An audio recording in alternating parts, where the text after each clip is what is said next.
500 million years, the global ocean was a brutal but fair arena of evolutionary excellence. Every hunter had a weapon. Every survivor had a shield. But today, the physical rules of this alien empire are being violently rewritten. Enter a hidden, high-tech planetary war, where nature's ultimate champions are forced to deploy their millions of years of genius against a completely new kind of predator. Forget the serene blue wilderness peddled by postcard imagery. The real ocean does not tolerate peace. It tolerates only the hyper-calculated, relentless choreography of survival. At the wild crossroads where the icy currents of the Atlantic collide with the roaring warmth of the Indian Ocean, the water does not just churn. It becomes an industrialized arena of absolute violence. This is the stage for an annual maritime migration that dwarfs any terrestrial spectacle on Earth. A planetary event defined not by individual majesty, but by a staggering, suffocating density of flesh. Billions of silver bodies, driven by an ancient, unyielding command written into their very DNA, pack themselves into a single, kinetic formation, transforming the liquid void into a living, metallic galaxy. This is the birth of the billion-soul shield. Look closely into the heart of this swirling vortex.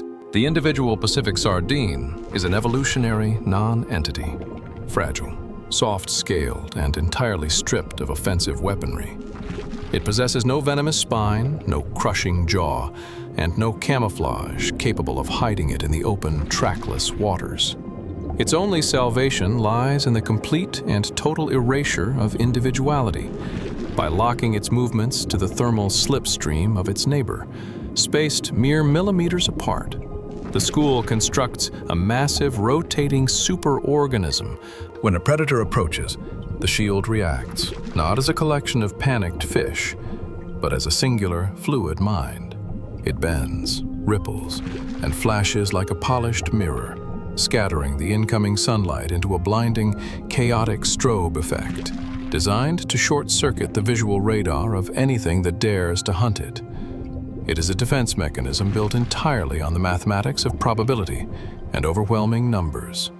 If everyone moves as one, the odds of individual execution drop to near zero. But in the architecture of the deep, every defensive shield eventually invites a more terrifying weapon. The silver galaxy begins to warp.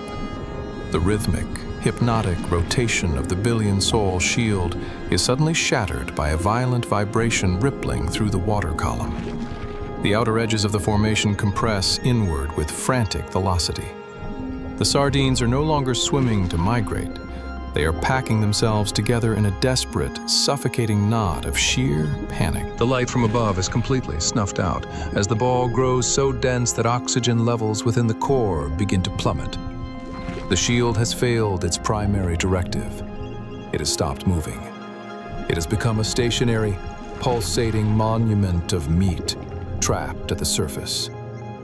Then, the true horror of the vertical empire manifests. From the pitch-black void beneath the school, an ominous, mountain-shaped shadow rises vertically with terrifying speed. It carries no warning, no sound, and no hesitation. In less than a fraction of a second, the shadow materializes into a 60-ton bride's whale, charging upward like a freight train splitting a fog bank. Its pleats expand, its cavernous jaws unhinge to a grotesque 90-degree angle, and it breaches the perimeter of the shield. There is no prolonged chase. There is no tactical duel.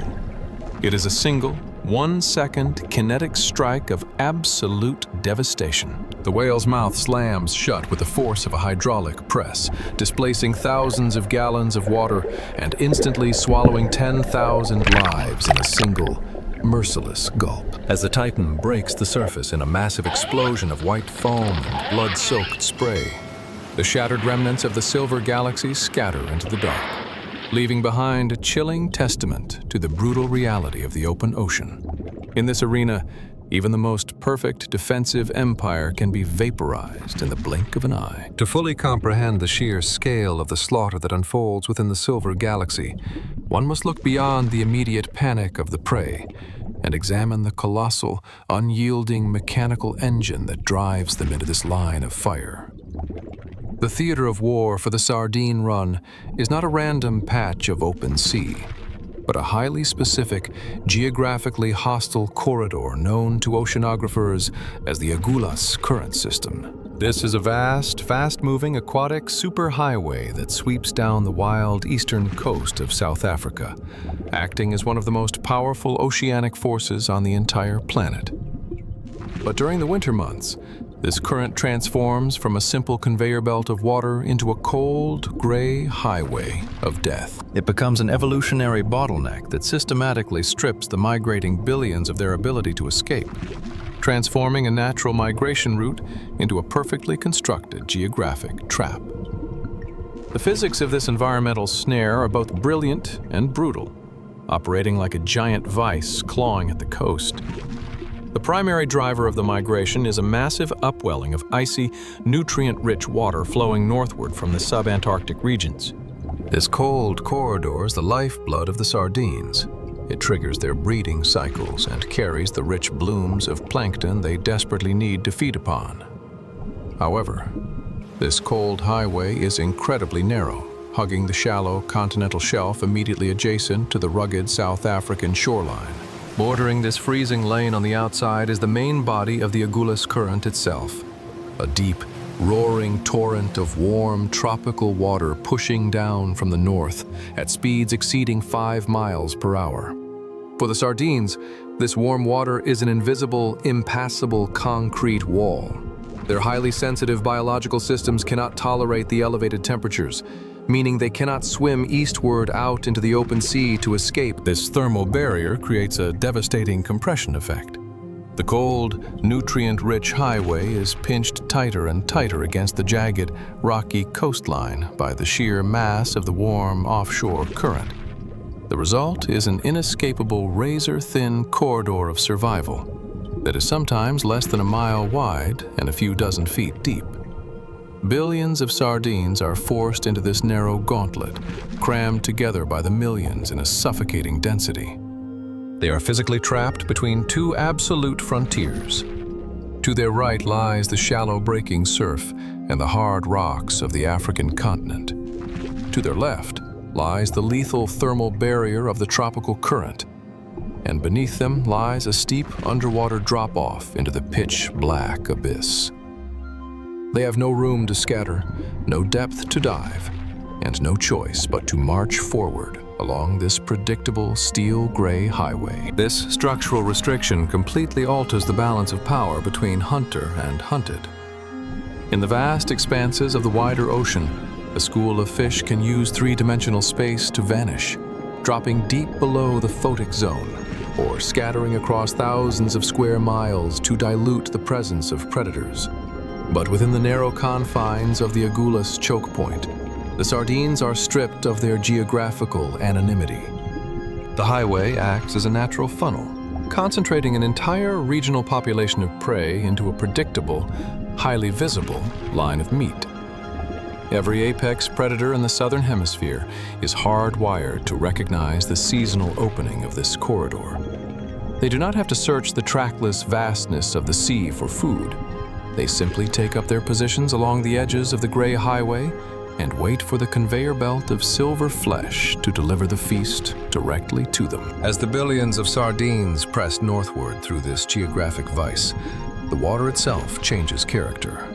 It loses the pristine, transparent clarity of the open ocean and takes on a murky, turbulent, steel-gray hue, churned up by the clashing currents, the breaking coastal waves, and the massive accumulation of biological waste from the migrating host. The sheer volume of fish moving through such a restricted space alters the chemical signature of the water column, broadcasting a massive, unmistakable olfactory and acoustic beacon that radiates for hundreds of miles through the aquatic empire. The highway becomes a noisy, blood-scented arena, The stage is completely set, the boundaries are locked, and the exit doors are sealed. The migrating host has been successfully herded by the very laws of oceanography into a gauntlet where their ancestral defenses will be tested against the most ruthless tactical alliance the liquid wilderness has ever produced. To understand the tragic nature of the slaughter within the Agulhas corridor, we must examine the internal mechanics of the prey itself, the biological hardware of the individual sardine, and the ancient programming that governs its collective existence. This is a creature shaped by millions of years of evolutionary pressure, designed not to fight, but to survive, through a profound psychological mechanism known as the generational bloodline instinct. The individual sardine is entirely defenseless. It possesses no venomous spine, no razor-sharp teeth, and no thick armor. Its flesh is soft, oily, and highly nutritious, making it the ultimate prize for any carnivore. In isolation, a single sardine is a mathematical certainty for death. Therefore, evolution has commanded it to forfeit its individuality completely, merging its body and its mind into a singular, colossal superorganism that relies on the power of collective synchronicity as its primary weapon against the terrors of the deep. This synchronicity is a masterpiece of natural engineering, facilitated by an invisible sensory organ running along the flank of every fish, the lateral line. This line consists of thousands of microscopic, fluid-filled canals lined with hair cells that detect the slightest shifts in water pressure. When a sardine swims within the school, it does not look at its neighbors to navigate. It feels them. It registers every microsecond acceleration, every turn, and every dip of the fish beside it, reacting to pressure waves at a speed that bypasses conscious thought. When 10 million sardines are bound together by this lateral network, they move with a fluid, terrifying beauty. The school behaves like a liquid mirror, shape-shifting in perfect harmony to create a blinding strobe effect that short-circuits the visual processing systems of attacking predators. This is the defense of overwhelming numbers by packing together. They dilute individual risk and create a moving fortress where the perimeter is constantly changing, making it nearly impossible for a hunter to lock onto a single target. Yet, within the restricted architecture of the Gray Highway, this magnificent ancestral design encounters its fatal flaw. The very instinct that keeps the sardines safe in the vast expanse of the open sea becomes their execution warrant when they are pinned against the South African coast. The generational bloodline instinct is hardwired to respond to danger by tightening the formation. When a predator attacks, the sardines do not scatter. They pack closer together, compressing their bodies into an ever denser ball of flesh known as a bait ball. In an open environment, this ball would remain dynamic, rolling and diving through the water column to exhaust the hunter. But here, squeezed between the shallow breaking surf and the lethal thermal wall of the warm current, the sardines have nowhere to roll. They are driven upward toward the surface, trapped against the boundary of the air. This is the exact moment where their defensive formation undergoes a catastrophic failure of logic, transforming from a fast-moving, elusive superorganism into an immobile, floating buffet for the apex predators of the southern hemisphere. As the bait ball is compressed against the surface by relentless attacks from below, the sheer density of the fish begins to work against them. Millions of gills gasping for oxygen rapidly deplete the water within the core of the formation. Suffocation sets in, paralyzing the internal layers of the school. The sardines are no longer a hyper-reactive, synchronized shield. They are a suffocating, sluggish mass of protein that has lost its momentum. The collective mind of the school panics, locking the outer layers into a tight, desperate orbit while the inner layers collapse from exhaustion. By choosing unity over scattering, the sardines have inadvertently done their enemies' work for them. They have herded themselves into a compact, highly concentrated sphere of food that remains entirely stationary in the water column. The fluid synchronicity that once blinded predators is now broken, reduced to a desperate, churning vibration that broadcasts an irresistible dinner invitation through the water. The conflict is no longer a strategic game of hide and seek across the ocean. It has devolved into a static siege. The prey has run out of space, run out of oxygen, and run out of tactical options. Their ancestral defense mechanism has immobilized them at the worst possible coordinates, leaving them completely vulnerable to a terrifying, multi-species assault force that is about to systematically dismantle the billion-soul shield from every conceivable angle. Once the billion-soul shield is pinned and immobilized against the surface barrier, the Agulhas choke point ceases to be a migration corridor and transforms into a highly coordinated, multi-theater combat zone. What unfolds next is not a chaotic, disorganized feeding frenzy, but a masterclass in interspecies military strategy. The predators of the Southern Hemisphere do not compete with one another. Instead, they operate as an accidental tactical alliance, with each species utilizing its highly specialized biological weaponry to breach the sardines' defensive perimeter. The architecture of this assault is deeply layered, requiring the precise execution of distinct roles: the pathfinders, the herders, the heavy artillery, and the aerial bombardment units. Every move is governed by an unspoken evolutionary choreography, where the actions of one hunter directly amplify the lethality of the next. The vanguard of this multi-species alliance is formed by the common dolphins, Delphinus delphis, acting as the elite naval special forces of the ocean. Operating in highly disciplined pods that can number in the thousands, these cetaceans do not rely on brute strength to hunt. They rely on an advanced algorithmic communication network and sophisticated acoustic weaponry. Long before the sardines are pushed to the surface, the dolphins act as the primary pathfinders, using their internal echolocation melon to emit high-frequency click trains that map the underwater topography and locate the migrating silver host through the murky, steel-gray water. Once a segment of the sardine corridor is identified, the dolphin pod immediately abandons its traveling formation and switches into a highly synchronized offensive grid, dividing themselves into specialized tactical units. The first phase of the dolphin assault is the encirclement, a maneuver executed with the clinical precision of a military herding operation. While one detachment of dolphins dives deep beneath the sardine school to cut off their descent into the abyss, flanking units race along the perimeter, weaving back and forth to force the fish into a tight, panicked ball. But the true secret weapon of the dolphins is their ability to manipulate fluid dynamics through acoustic engineering. As they circle the tightening bait ball, the dolphins begin to emit a specific, terrifying sequence of high-pitched whistles and clicks, while simultaneously expelling air from their blowholes. This action creates a massive, swirling curtain of micro-bubbles that wraps around the sardine formation like an invisible underwater fence. This algorithmic bubble curtain is a devastating psychological weapon to the sensitive lateral lines of the sardines. The wall of rising, noisy bubbles mimics the physical presence of a solid barrier. It completely blinds their pressure-sensing organs and jams their internal navigation systems, preventing them from scattering outward. Terrified of crossing the noisy bubble wall, the sardines are forced to compress even further inward, reducing the size of the bait ball until it becomes a dense, suffocating sphere of flesh. The dolphins then begin a relentless, vertical drive.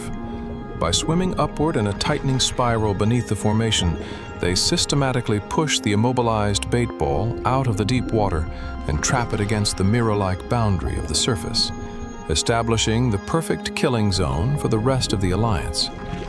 With the sardines locked into a stationary position at the surface, the dolphins begin the harvesting phase, executing what tactical analysts would call a flanking rotation. Rather than charging blindly into the mass of fish which would scatter the bait ball and ruin the trap, the dolphins take turns. 2 or 3 individuals dart from the perimeter, slicing clean through the outer edges of the ball to claim their targets with surgical precision, before immediately looping back to rejoin the outer guard wall. This discipline ensures that the structural integrity of the bait ball is maintained, preserving the feast for the entire pod. But the vibrations of this underwater encirclement, combined with the frantic acoustic panic of millions of trapped fish, broadcast a massive energy signature that cuts through the atmosphere, alerting a completely different breed of hunter waiting in the skies above.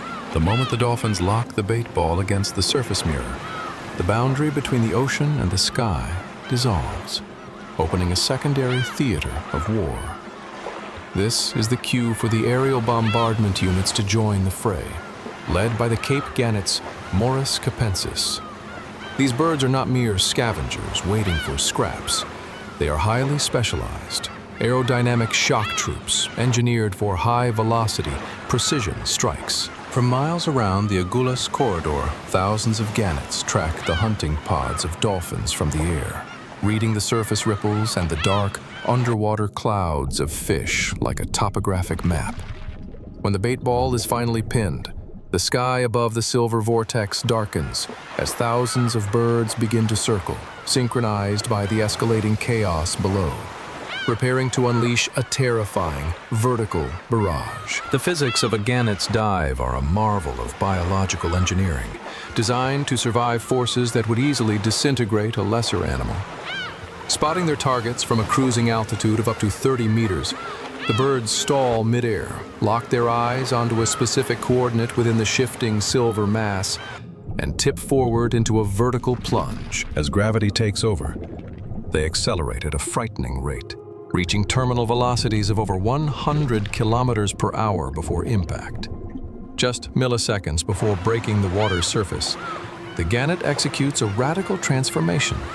It folds its wings completely flat against its streamlined body, extends its neck straight forward, and transforms its entire anatomy into a rigid, living missile. To withstand the violent deceleration of hitting the water at such extreme speeds, the gannet possesses built-in shock absorbers that human engineers can only admire.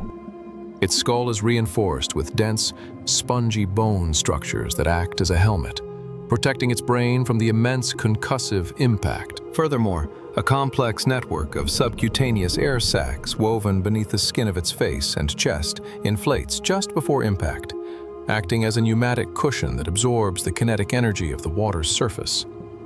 Its nostrils are entirely fused shut to prevent water from being rammed into its respiratory tract at high pressure, forcing the bird to breathe through specialized flaps on its beak instead. Armed with these evolutionary defenses, the gannet does not merely enter the water, it shatters it. When thousands of gannets dive simultaneously, the effect beneath the surface is a chaotic white blitzkrieg.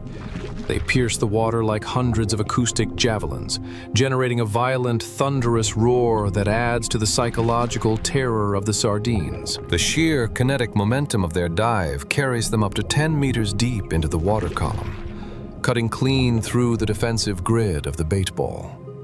Once underwater, the birds use their webbed feet and partially extended wings to fly through the liquid medium, actively chasing down individual sardines with terrifying agility. They grab their prey with razor-sharp, serrated beaks before swallowing them whole, often before they even begin their ascent back to the air. This relentless aerial bombardment completely shatters whatever cohesion remains within the billion-soul shield. The sardines are caught in a lethal, multi-dimensional crossfire. If they dive to escape the diving missiles from above, they run straight into the snapping jaws of the patrolling dolphins and flanking sharks waiting below. If they pack tighter to confuse the underwater hunters, they create a denser, more profitable target for the living javelins raining down from the sky. The water becomes a frantic, swirling vortex of silver scales, white feathers, and columns of micro-bubbles, illuminated by the cold light of the winter sun. Every fraction of a second, a life is snuffed out, either from the air or from the deep, demonstrating the terrifying efficiency of a tactical alliance that has converted a natural migration route into an open industrial harvesting floor. The destruction of the billion-soul shield is not merely a spectacle of wild violence. It is a profound, sobering demonstration of the hidden costs built into the laws of nature.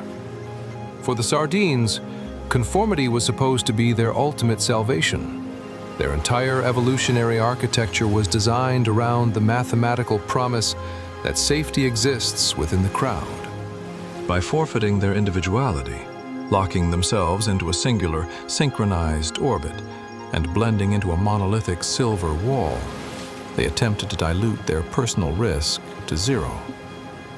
Yet, as the blood-stained foam settles over the Agulhas corridor, we are left with a haunting philosophical realization. In a dynamic and hostile world, blind conformity can easily transform a defensive stronghold into a collective tomb. The very instinct that kept them safe in the open sea became the precise mechanism that sealed their fate when the environment changed. By refusing to scatter, by doubling down on their herd mentality, even when the formation was pinned and suffocating, the sardines did their enemies' work for them. They herded themselves into a stationary, concentrated sphere of meat, optimizing the hunting efficiency of the multi-species alliance. It is a chilling reminder from the Library of Creation that when an ancestral strategy fails to adapt to new boundaries, the survival rate drops to absolute zero. Safety is an illusion, and the crowd is only safe until the predators learn exactly where to find it. This brutal reality forces us to look at our own world through a wider lens. The natural kingdom operates on an unforgiving ledger of risk, strategy, and adaptation rules that echo far beyond the shoreline. If you want to continue exploring these hidden mechanics, to dive deep into the strategic architecture, the extreme evolutionary weapons, and the geopolitical battlegrounds of our planet's largest oceans, make sure to hit the subscribe button, turn on notifications, because our next investigation will take you into territories where the rules of life are rewritten entirely. Drop a comment below. Do you think the sardines' instinct to stay together is ultimately a flawed design? Or is it the only logical choice for a creature with no weapons of its own? Let us know your thoughts on the mathematics of survival. The remnants of the silver galaxy are slowly digested, and the frantic chaos of the multi-species blitzkrieg begins to dissipate. The thousands of diving birds return to the skies, the dolphin pods disperse into the open blue, and the billions of detached, glittering scales sink into the sediment like a slow-motion storm of stardust. The great funnel of the Agulhas current grows quiet once more, but the energy generated by this massive biological sacrifice does not vanish. The blood-soaked waters, now heavily cooled by the oncoming seasonal shifts, begin to break away from the continental shelf. They turn southward, joining the monumental planetary currents that drift away from the temperate coastlines and head straight toward the polar circles. The story of the Hunger Basins is moving from the surface blitz to a frozen, calculating empire, down where the water turns to glass and the air freezes the breath. An even deadlier, hyper-advanced intelligence is waiting silently within the ice. Leave behind the frantic, chaotic desperation of the shallows, where billions of frantic bodies try to blind their enemies with sheer numbers. As the planetary currents drift southward into the frozen perimeters of the world, the architecture of the Hunger Basins shifts from a game of chaotic harvesting to a display of cold, calculating intelligence. In these extreme latitudes, survival is no longer a matter of accidental alliances or luck. It is a calculated chess match played on a canvas of solid ice. The environment here is a brutal filter that eliminates the weak and rewards only the most hyper-advanced cognitive strategies. And at the absolute pinnacle of this frozen vertical empire sits a predator that does not merely hunt. It commands the very physics of its habitat. Welcome to the reign of the phantoms in tuxedos. To understand the terrifying nature of these apex mines, observe a solitary Weddell seal resting on an isolated ice floe. The platform sits a full 2 meters above the waterline, a solid, heavy block of compacted frozen ocean that, by all terrestrial logic, represents an impregnable fortress. The seal is an experienced survivor of the polar cold. Its thick layer of blubber insulates it from the freezing wind, and its position in the center of the ice puts it completely out of reach of any swimming predator. It closes its eyes, entirely secure in the belief that the geography of the ice is its ultimate shield. For any ordinary hunter, this would be an insurmountable barrier, a tactical dead end. But to the specialized mammal-hunting pods of Orcinus orca, an impenetrable fortress is simply a mechanical problem waiting for an engineered solution. Out of the dead calm, black water, 4 massive, sword-like black dorsal fins break the surface in absolute, terrifying synchronization. There is no splash, no warning, and no frantic acceleration. They approach the ice floe side by side, spaced with mathematical precision like an elite naval strike team advancing on a coastal target. The seal awakens, its eyes widening in sudden paralyzed terror as it looks down at the black and white monoliths charging its frozen island. But the phantoms do not attempt to leap onto the ice. They do not smash their skulls against the frozen block. They do not waste a single calorie on a brute force collision. Instead, they target the water itself. Just meters before reaching the edge of the floe, the 4 orcas dive simultaneously, executing a precise synchronized flick of their massive fluke blades. By manipulating their collective body mass and velocity beneath the surface, they weaponize the laws of fluid dynamics. They generate a massive, uniform, hydroacoustic bow wave, a localized tsunami that surges upward and slams into the ice block with devastating hydraulic force. The wave does not just splash the seal. It washes completely over the 2-meter-high platform, lifting the helpless prey and dragging it backward off its fortress into the freezing, trackless void below. As the seal hits the water, it enters a prearranged kill zone. The orcas do not tear it apart in a chaotic frenzy. They wait in a perfectly spaced jaw grid, handling the captured prey with the clinical detachment of factory machinery. The ice fortress has been successfully breached, not by teeth or claws, but by an intellect capable of turning the ocean itself into a fluid weapon. A stark, terrifying demonstration that, in the frozen basins of the South, no geography is safe from the minds of the deep. To fully appreciate the terrifying cognitive genius of the phantoms in tuxedos, the lens must pull back from the immediate horror of the hunt and examine the grand, hostile theater in which they operate. This is the liquid kingdom of perpetual frost, a brutal, alien wilderness located at the absolute limits of planetary survival. Unlike the sunlit coastal waters or temperate migratory channels, the polar oceans are governed by environmental forces that actively seek to extinguish all biological life.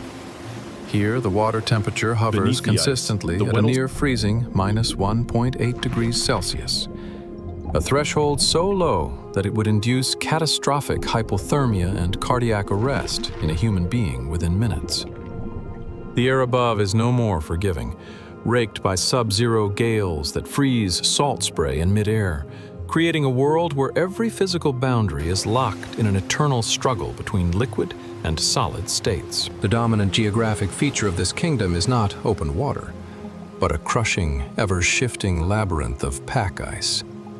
Millions of square miles of frozen ocean drift across the Black Sea surface, colliding and grinding against each other under the influence of massive polar winds and deep-seated ocean currents.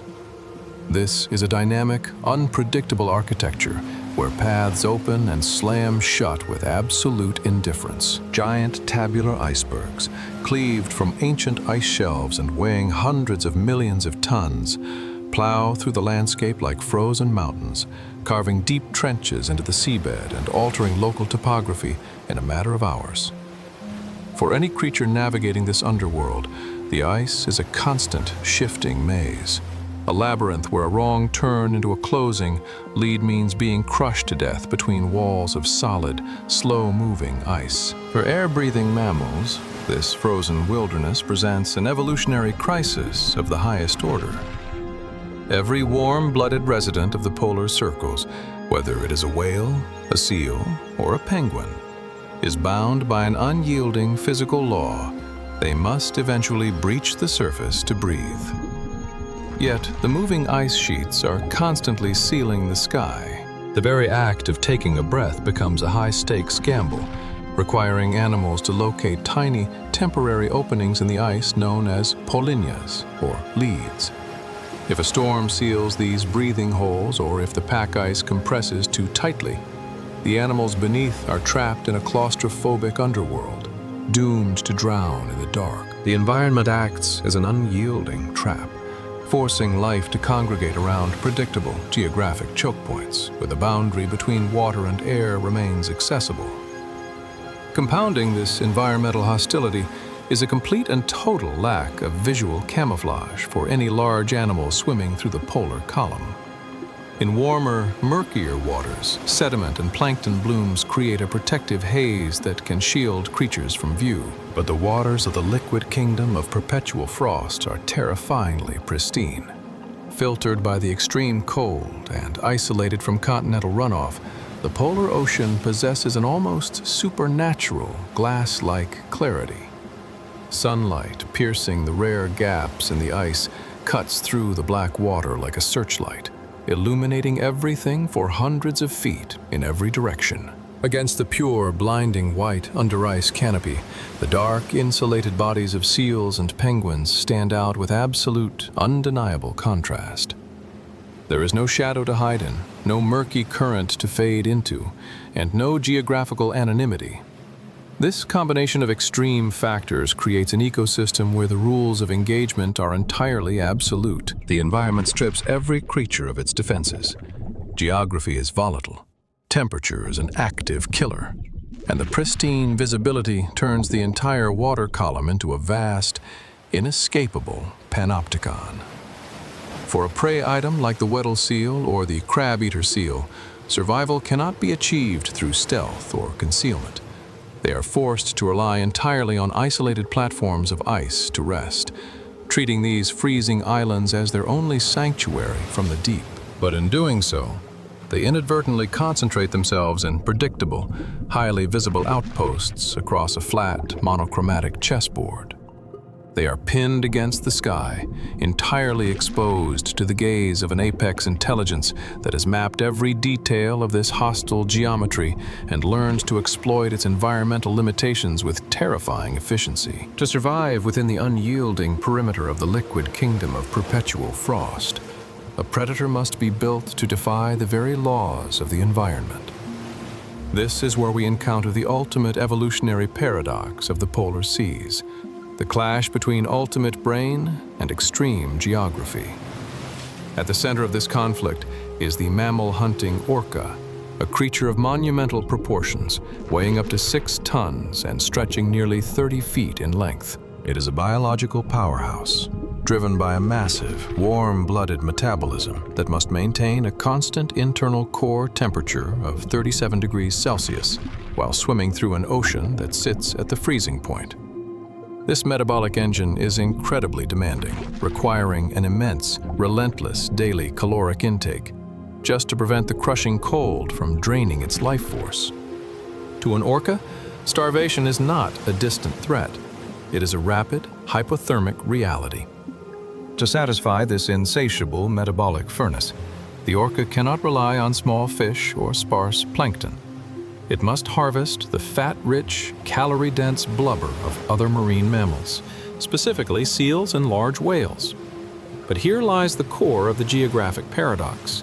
The very prey items that hold the keys to the orca's survival are hyper-agile, finely tuned survivalists engineered by the same polar landscape. A Weddell or crab-eater seal possesses an anatomical agility that completely outmatches a 6-ton cetacean in close quarters. They can pivot on a dime, thread themselves through razor-thin gaps in the shifting pack ice, and slip into shallow tidal zones where a massive whale would instantly run aground. Most importantly, when the pressure of the deep becomes too intense, these air-breathing mammals simply exit the water column entirely, retreating onto the heavy, solid ice platforms that blanket the sea's surface. This behavioral defense creates an absolute tactical dead end for a traditional apex predator. The ice floes are an untouchable sanctuary, a parallel terrestrial dimension where the laws of underwater momentum are completely void. An orca cannot breathe on land. It cannot crawl across the ice, and its massive, streamlined body is entirely helpless if it leaves the buoyant safety of the water.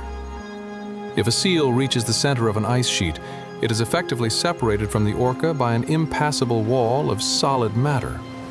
The geography of the frost actively protects the prey, denying the hunter access to the very calories it needs to fuel its warm-blooded existence. It is an evolutionary stalemate.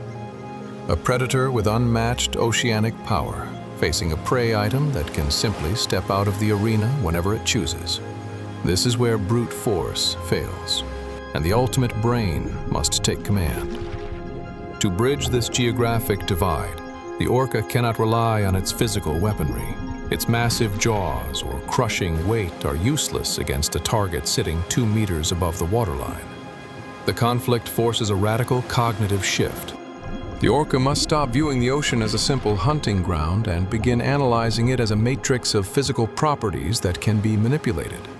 It must overcome the limitations of its massive anatomy by transforming its entire social unit into a synchronized computing network, calculating variables of mass, velocity, wave resonance, and structural integrity in real time. The stage is thus locked in an intense psychological battle of wits. On one side sits the seal, relying on the ancient, unyielding permanence of the ice to guarantee its safety. On the other side circles the orca pod, driven by the frantic demands of their warm-blooded metabolisms, staring up at the frozen ceiling that isolates them from their meal. It is a high-stakes game where geography favors the weak, and the only way for the strong to survive is to rewrite the rules of engagement entirely. The orca cannot change its physical size, nor can it remove the ice from the polar sea.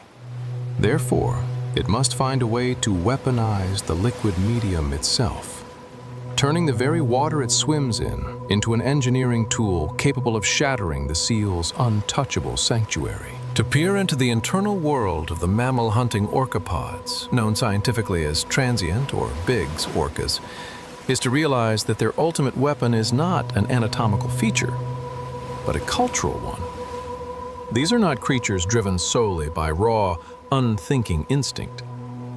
Instead, each pod operates as a highly specialized civilization, bound together by a complex generational dialect and distinct hunting cultures that are passed down through a strict matriarchal lineage. While one ecotype of orcas across the globe might specialize exclusively in herding salmon or vacuuming up herring, these apex mammalian hunters possess an entirely different cognitive blueprint. Their culture is one of silent warfare, psychological manipulation, and surgical military execution, requiring years of intense juvenile training and flawless acoustic discipline to master. This cultural sophistication is anchored in their acoustic engineering. In the pristine, glass-like waters of the polar and subpolar basins, sound travels 5 times faster than it does in the air, meaning that any standard vocalization can act as a massive radar beacon, alerting nearby marine mammals of an impending attack. Recognizing this, the mammalian-hunting pods operate under complete and total radio silence, while fish-eating orcas chatter constantly with clicks and whistles. The phantoms in tuxedos hunt in absolute, eerie stillness. They do not emit echolocation clicks that could be picked up by the sensitive hearing of seals or cetaceans. Instead, they navigate by passive listening, using the ocean's ambient soundscape to detect the frantic breathing of a surfacing seal or the distant, low-frequency groans of a migrating whale herd. They have learned to mask their presence entirely, becoming invisible ghosts within the liquid column. This cultural framework reaches its terrifying zenith not in the hunting of small seals, but in the execution of the most complex, high-stakes military campaign found in the natural world: the hunting of a gray whale calf, Estrictius robustus. This is an operation that takes place along the deep-sea drop-offs of the North Pacific, where migrating gray whale mothers must escort their newborn calves from the warm lagoons of Baja California to the rich feeding grounds of the Bering Sea. The target is monumental. A gray whale mother is a 40-ton fortress of pure muscle, fiercely protective, and armed with a massive tail fluke capable of crushing an orca's skull with a single defensive strike. The calf itself is already the size of a full-grown elephant, swimming in the close protective shadow of its mother's massive flank. To breach this symbiotic defensive unit, an orcapod cannot rely on standard ambush tactics. They must launch a highly coordinated, multi-hour campaign of pure attrition. The campaign begins with a chilling display of tactical herding and isolation.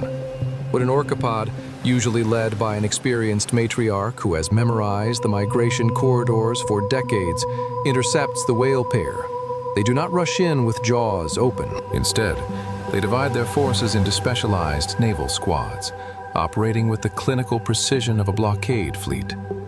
One squad takes up positions directly ahead of the gray whales, creating an invisible psychological wall that forces the mother to slow her momentum and alter her course away from the safety of shallow coastal kelp forests. Concurrently, flanking squads flank the pair on either side, weaving closer and closer to slowly squeeze the space between the mother and calf, waiting for the precise millisecond where a gap opens in their defensive geometry. The conflict quickly transforms into a grueling test of stamina, a multi-hour siege designed to exploit the physical and psychological limitations of the prey. The orcas understand a fundamental biological vulnerability. While the 40-ton mother has the fat reserves to swim for days without stopping, the newborn calf does not. Its muscles tire rapidly, and its lung capacity is heavily limited.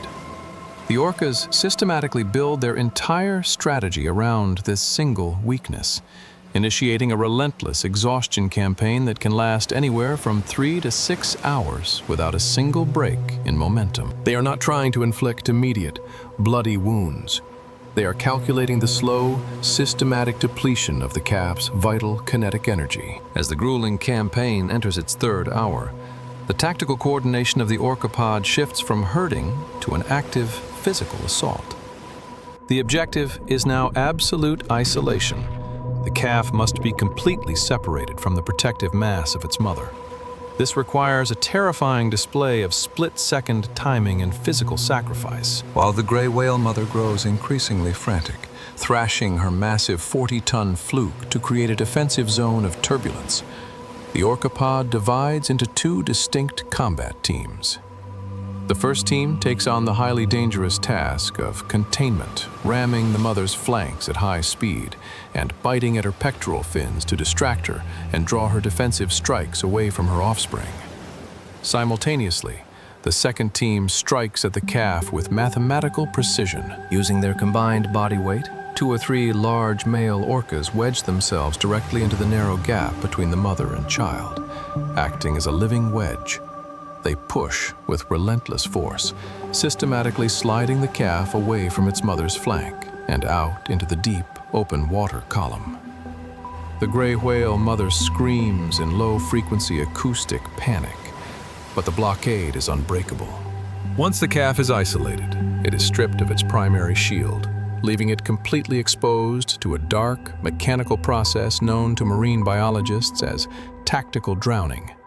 Tactical drowning is a clinical execution method that relies entirely on a deep understanding of cetacean anatomy. Orcas understand that the calf is an air-breathing mammal that must break the surface every few minutes to clear its blowhole and take a breath. Therefore, they do not waste energy trying to inflict fatal bites on its thick, insulated blubber. Instead, they transform their own 6-ton bodies into physical weights. Taking turns in a flawless, rotating relay system, the orcas launch themselves out of the water and land directly on top of the calf's back, using their massive gravitational force to push its blowhole beneath the waves. Every time the exhausted calf tries to rise to the surface for air, another orca slides into position above it, pinning it down into the dark. While the drowning team maintains the downward pressure, other members of the pod dive beneath the calf, using their heads to push up against its belly. This double-ended compression trap ensures the calf remains trapped in a state of suspended momentum, completely unable to swim or navigate. It is a slow, agonizing siege of pure suffocation. The calf's movements grow increasingly sluggish as its muscles fill with lactic acid and its oxygen levels deplete. Throughout this entire multi-hour execution, the orcas monitor the calf's energy signature with surgical precision, adjusting their weight and positioning to counter its dying, frantic thrushes. The frantic mother makes desperate, heroic attempts to break through the blockade, but the orca's defensive grid adapts instantly to her movements. If she charges, they slide away using their superior agility. If she turns to swing her fluke, they dive beneath her blast radius. They do not fight her. They simply wait for gravity and water to finish the job on her calf. When the calf's final bubbles of air escape its blowhole and its massive body goes completely limp, the orcas have won the chess match. They have breached a 40-ton fortress and harvested its vital calories, not through a frenzied display of raw power, but through an unbroken, multi-generational culture of strategic warfare that stands as the ultimate testament to the power of the mind within the frozen hunger basins. The successful execution of a multi-hour polar siege reveals a truth that shatters our traditional understanding of the animal kingdom. What we are witnessing in these frozen hunger basins is not the product of raw, unthinking instinct wired into biological hardware. Instinct can teach a predator to bite, but it cannot teach a 6-ton whale to maintain absolute radio silence, to calculate the fluid dynamics of a wave, or to coordinate a 6-hour drowning relay against a 40-ton fortress. These complex tactical campaigns are the manifestations of a living, breathing culture, an intricate library of strategic knowledge that is preserved, refined, and transmitted across generations through a strict matriarchal lineage. At the center of every mammalian hunting pod sits the matriarch. She is the living archive of her civilization. In an environment where a single geographic miscalculation means starvation, it is the old female who holds the mental map of the migration corridors, the changing ice shelves, and the specific behavioral weaknesses of the prey. When she leads her daughters, sisters, and sons into battle, she is not just hunting. She is conducting a masterclass. The juveniles swimming along the perimeter are observing her angles, timing her breaths, and learning the generational dialect of their specific family line. It is a profound, humbling realization that long before humans drew maps or wrote military treatises, non-human minds had already constructed complex societies based on shared knowledge, deliberate education, and the preservation of historical culture. This realization forces us to reevaluate our place on this planet and look at the inhabitants of the deep not as resources or spectacles, but as ancient, parallel civilizations, navigating the same harsh reality of survival. It leaves us with a haunting question about the nature of intelligence itself. As we watch these matriarchs pass down their strategic legacies through the dark water, we have to wonder if human activity continues to disrupt these ancestral hunting grounds, breaking their migratory routes and separating these families. What happens when a pod loses its matriarch? Are we not just destroying an endangered species, but systematically wiping out ancient, irreplaceable cultures and oral histories written in the silent dialects of the deep? We invite you to share your thoughts in the comments below on what it means to share a planet with an intellect that mirrors our own so closely. The echoes of the hunt slowly fade into the immense stillness of the polar dusk, and the ancient matriarch guides her family back into the deep shadows of the pack ice. The blood-red sun dips lower, skimming the edge of the jagged white horizon until it finally slips away, plunging the frozen kingdom into months of perpetual darkness. But as the sun sets on these frozen hunting grounds, the light does not just leave the poles. It vanishes completely across the global ocean, stripping the upper layers of their daytime clarity. This planetary darkness acts as a monumental, synchronized trigger, throwing a biological switch across every latitude and initiating the largest, most secretive mass migration on Earth. Deep within the classified operations room of a nuclear strike submarine cruising silently through the mid-latitudes, the atmosphere is defined by cold, mechanical precision. The vessel is a multi-billion-dollar apex predator of human engineering, blind to the outside world except through its arrays of ultra-sensitive acoustic sensors. Suddenly, a chaotic anomaly breaks the green rhythm of the sonar grid. The screen begins to cloud over, swallowed by a massive, miles-wide phantom signal that blankets the monitors in a dense, pulsing fog. To the tactical officer, the signature is deeply alarming. It mimics a vast, approaching naval fleet or a shifting underwater landmass rising rapidly from the abyss. Weapon systems are locked, and tension grips the control room as the acoustic tracking grid registers a massive spike in localized density. But this is not a declaration of human warfare. It is a biological invasion. What the submarine has intercepted is the vanguard of the Black March, the largest, most secretive mass migration of biomass on the entire planet. As the final glimmers of sunlight vanish from the upper ocean, a biological switch is thrown across millions of square miles of trackless sea. Down in the forbidden depths of the mesopelagic zone, 1,000 meters below the air, billions of alien, highly specialized organisms have spent the daylight hours hiding from the lethal glare of the sun. But now, under the absolute protection of the global night, they initiate a synchronized vertical uprising. It is a silent, nocturnal march toward the surface. A colossal upward migration of fragile proteins, translucent skins, and glowing organs that completely alters the physical structure of the water column. The scale of this nightly vertical invasion is almost impossible to comprehend through a terrestrial lens. It is a biological tide consisting of hundreds of trillions of individuals, from microscopic copepods and glass-like siphonophores to billions of metallic scaled lanternfish and predatory squids. If you were to gather every migrating animal on the African savanna, every wildebeest, zebra, and elephant, their collective mass would represent a mere drop in the bucket compared to the sheer volume of life moving through the water column tonight. This is an entire hidden empire ascending from the dark, driven by an unyielding, primal hunger that forces them to cross a lethal vertical frontier of pressure and temperature every single night of their lives. Look closely into the glowing heart of this ascending cloud.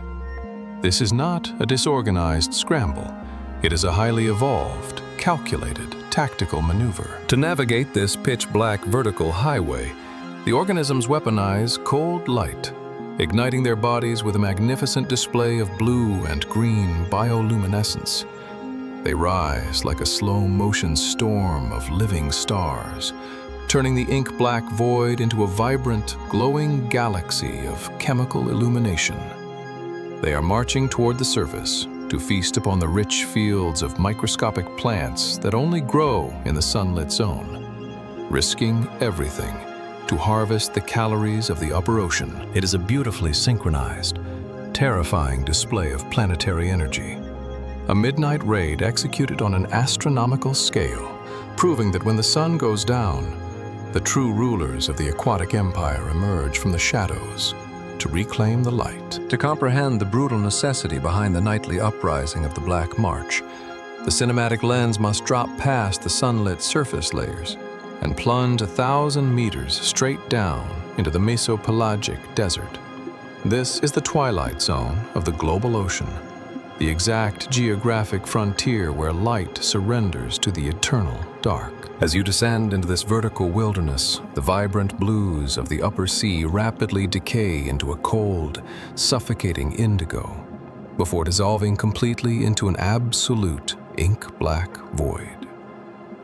This is a realm that occupies nearly 60% of our planet's total living space, yet it remains one of the most hostile, resource-starved landscapes in existence. It is an environment built entirely on extreme physical barriers, functioning as a colossal underwater vault that seals its inhabitants away from the warmth and energy of the terrestrial world.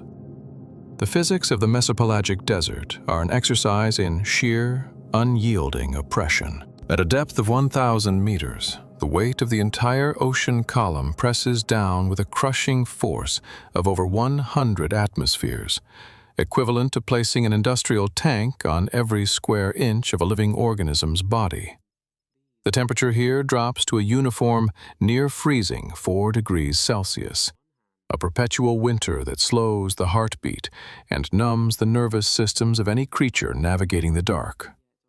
There are no seasons here, no wind, and no physical structure. There are no reef walls to hide behind, no plants to graze upon, and no solid ground to rest against.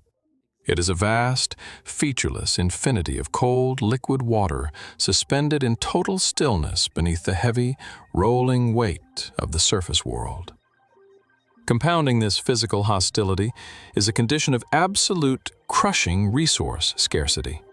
Because no sunlight can pierce this deep vault, the fundamental engine of life, photosynthesis, is entirely impossible. There is no primary production, meaning that no new food can be generated within this twilight desert. Every living thing in the mesopelagic zone must survive on scraps, relying on a slow, pathetic drizzle of organic debris drifting down from the surface world, a phenomenon known to marine scientists as marine snow. This consists of dead plankton, decaying fecal pellets, and detached scales. By the time this biological waste drops through the water column to the twilight zone, it has been stripped of almost all its nutritional value. The mesopelagic desert is, by its very nature, a realm of perpetual starvation, where every organism lives on a razor-thin metabolic margin. To break out of this evolutionary trap and secure the calories necessary to sustain life, the residents of the Twilight Zone are forced to execute a high-stakes gamble every single night. They must cross a lethal vertical frontier, a grueling 2,000-foot upward climb through a changing matrix of temperature, pressure, and predatory danger. For a creature the size of a human finger, this nightly migration is the equivalent of a land animal running an ultra-marathon up the side of Mount Everest before dawn, only to run all the way back down before the sun rises. It is a monumental expenditure of kinetic energy, forced upon them by the unyielding laws of survival. If they stay in the deep desert during the night, they will slowly starve to death in the dark. If they remain at the surface during the day, the blinding sunlight will expose their fragile bodies to an array of highly visual apex killers. This vertical boundary creates a relentless, cyclical rhythm that dictates the terms of existence for the entire Shadow Empire. The water column is transformed into a massive, multi-layered gauntlet as the trillion-headed host of the Black March rises through the deep thermal layers. Their bodies must constantly adjust to dropping pressures and rising temperatures, testing the absolute limits of their biological plumbing.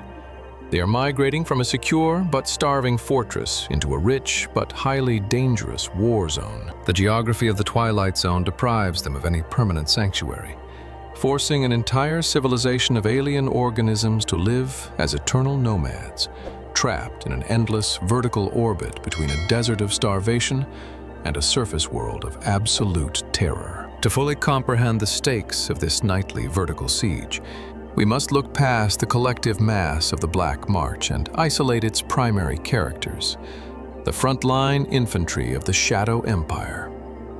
Foremost among these are the lanternfish of the family Myctophidae, small, metallic-scaled creatures rarely growing longer than a human finger. Despite their modest individual size, lanternfish are one of the most evolutionarily successful groups of vertebrates on Earth, boasting a staggering regional biomass that numbers in the hundreds of billions. Alongside them march the juvenile deep-sea squids, highly active, fluid-engineered invertebrates with large, specialized eyes designed to operate in near-total darkness. These two groups represent the vital caloric engine of the mid-water column, turning the raw energy of microscopic nutrients into high-grade animal protein. Yet, these characters are trapped in a brutal, daily evolutionary conflict that tests the absolute limits of their biological design. The surface layers of the ocean present an irresistible, life-saving bounty, a massive, drifting feast of rich phytoplankton and oil-packed zooplankton that has spent the daytime harvesting energy from the sun. For a lanternfish or a young squid, this surface buffet is the only thing standing between them and metabolic collapse. But to access this vital fuel, they must deliberately exit their deep, high-pressure sanctuary and cross into a highly volatile, shallow combat zone. The conflict is an absolute trade-off between starvation and execution. The surface offers life-giving calories, but it simultaneously strips these fragile, soft-bodied travelers of their geographical anonymity, exposing them to a terrifying array of apex nocturnal hunters. The moment the lanternfish and squids breach the upper 300 feet of the water column, they enter the active radar grids of the ocean's most sophisticated night fighters. Foremost among these is the broadbill swordfish, Siphius gladius, a magnificent, heavy-set gladiator specifically engineered to exploit the vertical migration. Unlike the fragile, soft-boned lanternfish, the swordfish possesses a specialized, highly advanced heating organ located directly behind its eyes and brain. This biological heater keeps its visual processing system up to 15 degrees Celsius warmer than the surrounding water, allowing its eyes to track fast-moving prey with high-speed, high-resolution precision in low-light environments. As the soft-bodied migrants rise into the moonlit shallows, their movements are registered by the swordfish not as vague shadows, but as sharp, high-contrast targets ripe for interception. Joining the swordfish in this nocturnal blockade are the blue sharks, Prionaceae glauca, the elegant, long-finned endurance hunters of the open pelagic expanses. Armed with an incredibly sensitive network of electroreceptors, the ampullae of Lorenzini concentrated around their snouts, blue sharks do not even need clear visibility to hunt. They can feel the microscopic voltage generated by the frantic muscular contractions of millions of migrating fish and squids. The surface zone, while rich in food, offers absolutely no physical shelter for the migrants. There are no crevices to slip into, no kelp forests to hide behind, and no solid barriers. It is an open, two-dimensional combat floor where a soft, unarmored body is completely defenseless against the slashing bill of a swordfish or the specialized cutting teeth of a cruising shark. This establishes a profound psychological and physical stalemate that repeats every 24 hours. The lanternfish and deep-sea squids have spent an immense amount of kinetic energy climbing out of the abyssal desert, driven by an insatiable hunger that overrides their sense of self-preservation. Yet, the very prize they seek is wired into a trap.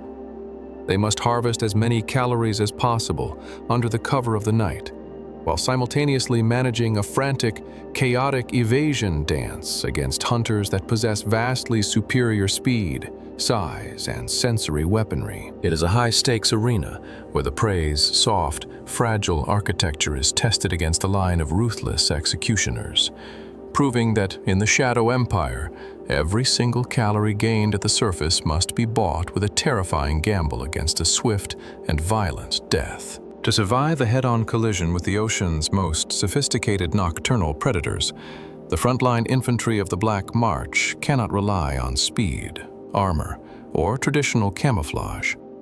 In the open, structureless waters of the surface zone, their soft, unarmored bodies are entirely exposed. This environmental vulnerability has forced a radical evolutionary response. Instead of trying to hide in the dark, the lanternfish and deep-sea squids have learned to weaponize light itself. They have developed a highly advanced form of biological stealth technology, known to marine scientists as counter-illumination. This is not a passive, decorative glow, but a precise, real-time chemical defense system that acts as an invisible cloak, allowing these fragile organisms to dismantle the visual advantage of the apex hunters patrolling beneath them. The mechanical heart of this stealth technology lies in specialized, light-producing organs called photophores, which are densely arranged along the underbellies and flanks of the migrating organisms. These microscopic structures operate as miniature organic projector units, complete with their own chemical fuel tanks, internal reflectors, and living lenses. The light is generated through a highly efficient chemical reaction called bioluminescence, where an enzyme named luciferase catalyzes the oxidation of a protein substrate called luciferin. Unlike the light bulbs created by human engineering, which waste over 90% of their energy as heat, this biological reaction produces cold light, converting nearly 100% of the chemical energy directly into visible light waves, without releasing a single trace of thermal energy that could betray the creature's location to thermal sensors. But the true genius of counter-illumination lies in its strategic orientation. If a lanternfish were to simply flash its lights randomly in the dark, it would act as a blazing beacon, drawing every shark and predatory squid within a mile straight to its location. Instead, the photophores are specifically engineered to project their light exclusively downward toward the abyss. This downward projection is designed to counter a specific hunting strategy utilized by predators like the broadbill swordfish and the blue shark. These apex night fighters do not typically hunt by looking down from above. Instead, they cruise deep within the ink-black water column, looking up toward the surface, waiting for the moon and stars to silhouette the migrating schools of prey against the sky. From the perspective of a shark hunting from below, any animal swimming in the upper water column normally creates a sharp, dark shadow, blocking out the faint, ambient, downwelling light from the night sky. This silhouette is a dead giveaway, an unmistakable target cutting through the dark. However, when a lanternfish activates its ventral photophores, the cold light projected from its belly is adjusted to match the exact wavelength, intensity, and color of the moonlight and starlight filtering down from above. By filling in its own shadow with artificial light, the lanternfish completely erases its silhouette from the matrix of the sea, rendering itself mathematically invisible to any predator looking up from the depths. This is an industrial-grade optical illusion executed on a massive, trillion-headed scale. The Black March transitions from a chaotic scramble of panicked fish into a highly technical stealth operation, where billions of individual organisms are constantly calibrating their internal chemical factories to maintain their optical cloaks. They are actively rewriting the visual physics of the water column, turning a brightly lit surface zone into an arena where the hunters are suddenly blinded, not by darkness, but by a perfect, calculated symmetry of light. Erasing a silhouette in a dynamic, shifting ocean requires far more than just turning on a chemical light bulb. The real-world surface zone is a volatile optical landscape. The ambient light coming from the night sky changes from 1 millisecond to the next. A cloud drifting across the face of the moon, a sudden surge of surface ripples, or a shift in water clarity will instantly alter the intensity and pattern of the downwelling light. If a lanternfish projects an illumination that is even a fraction of a percent brighter or dimmer than the sky above, its optical cloak fails. It will manifest either as a telltale dark shadow or a blazing point of light, both of which are an immediate death sentence in front of a broadbill swordfish. To prevent this, these tiny organisms have evolved an automated neural feedback loop that operates with the speed and precision of a digital flight control computer. Lanternfish and deep-sea squids possess specialized, upward-facing sensory organs, often linked directly to their pineal complex, or a secondary set of specialized dorsal eyes that do not look for shapes or movement. Instead, these organs act as pure light meters, constantly measuring the exact photon density of the downwelling moonlight and starlight. The data collected by these dorsal sensors is fed directly into their central nervous system, which immediately calculates the required chemical adjustments and regulates the flow of oxygen and neurological triggers to the ventral photophores. This means that if a cloud obscuring the moon suddenly drops the surface light level by 50%, the lanternfish's nervous system dampens the chemical reaction inside its photophores within milliseconds, dimming its belly lights to maintain a perfect, unbroken match with the sky. Some species of deep-sea squids take this optical engineering even further. Their photophores are equipped with a complex array of living color filters and muscular shutters that can shift the hue of their bioluminescence from deep violet to pale blue, ensuring they can match the changing spectral signature of the water column as they move through different thermal layers. They are, in the most literal sense, living chameleons of light, adapting to an atmospheric sky they have never seen. This level of active stealth creates an extraordinary tactical dilemma for the apex night fighters. The broadbill swordfish, despite its heated brain and high-resolution eyes, finds its primary radar grid systematically jammed by the collective counter-illumination of the migrating host. It is forced to abandon its long-range visual tracking and adjust its tactics, diving directly into the dense mass of the Black March to hunt at point-blank range, hoping to disrupt the formation and force individual fish to panic and turn sideways, an orientation where their unlit flanks break the optical illusion and expose them to attack. This is the hidden nuance of the mid-water warfare, a high-tech arms race fought with organic lasers, real-time light sensors, and advanced neurological feedback loops. The lanternfish and squids have successfully transformed their fragile, unarmored bodies into advanced biological stealth units, proving that in the deep trenches of the hunger basins, the ultimate defense against a superior physical weapon is an absolute, masterfully calculated control over the physics of light. The silent mechanics of the Black March reveal a poignant, foundational truth about the architecture of the global ocean. Life at its most massive scale is defined by a condition of quiet desperation. For the trillion-headed host of the Shadow Empire, there is no such thing as a passive existence, no period of rest, and no permanent sanctuary. Every single 24 hours, they are forced to execute an exhausting, grueling, vertical journey simply to secure the basic calories needed to keep their fragile metabolisms running for one more day.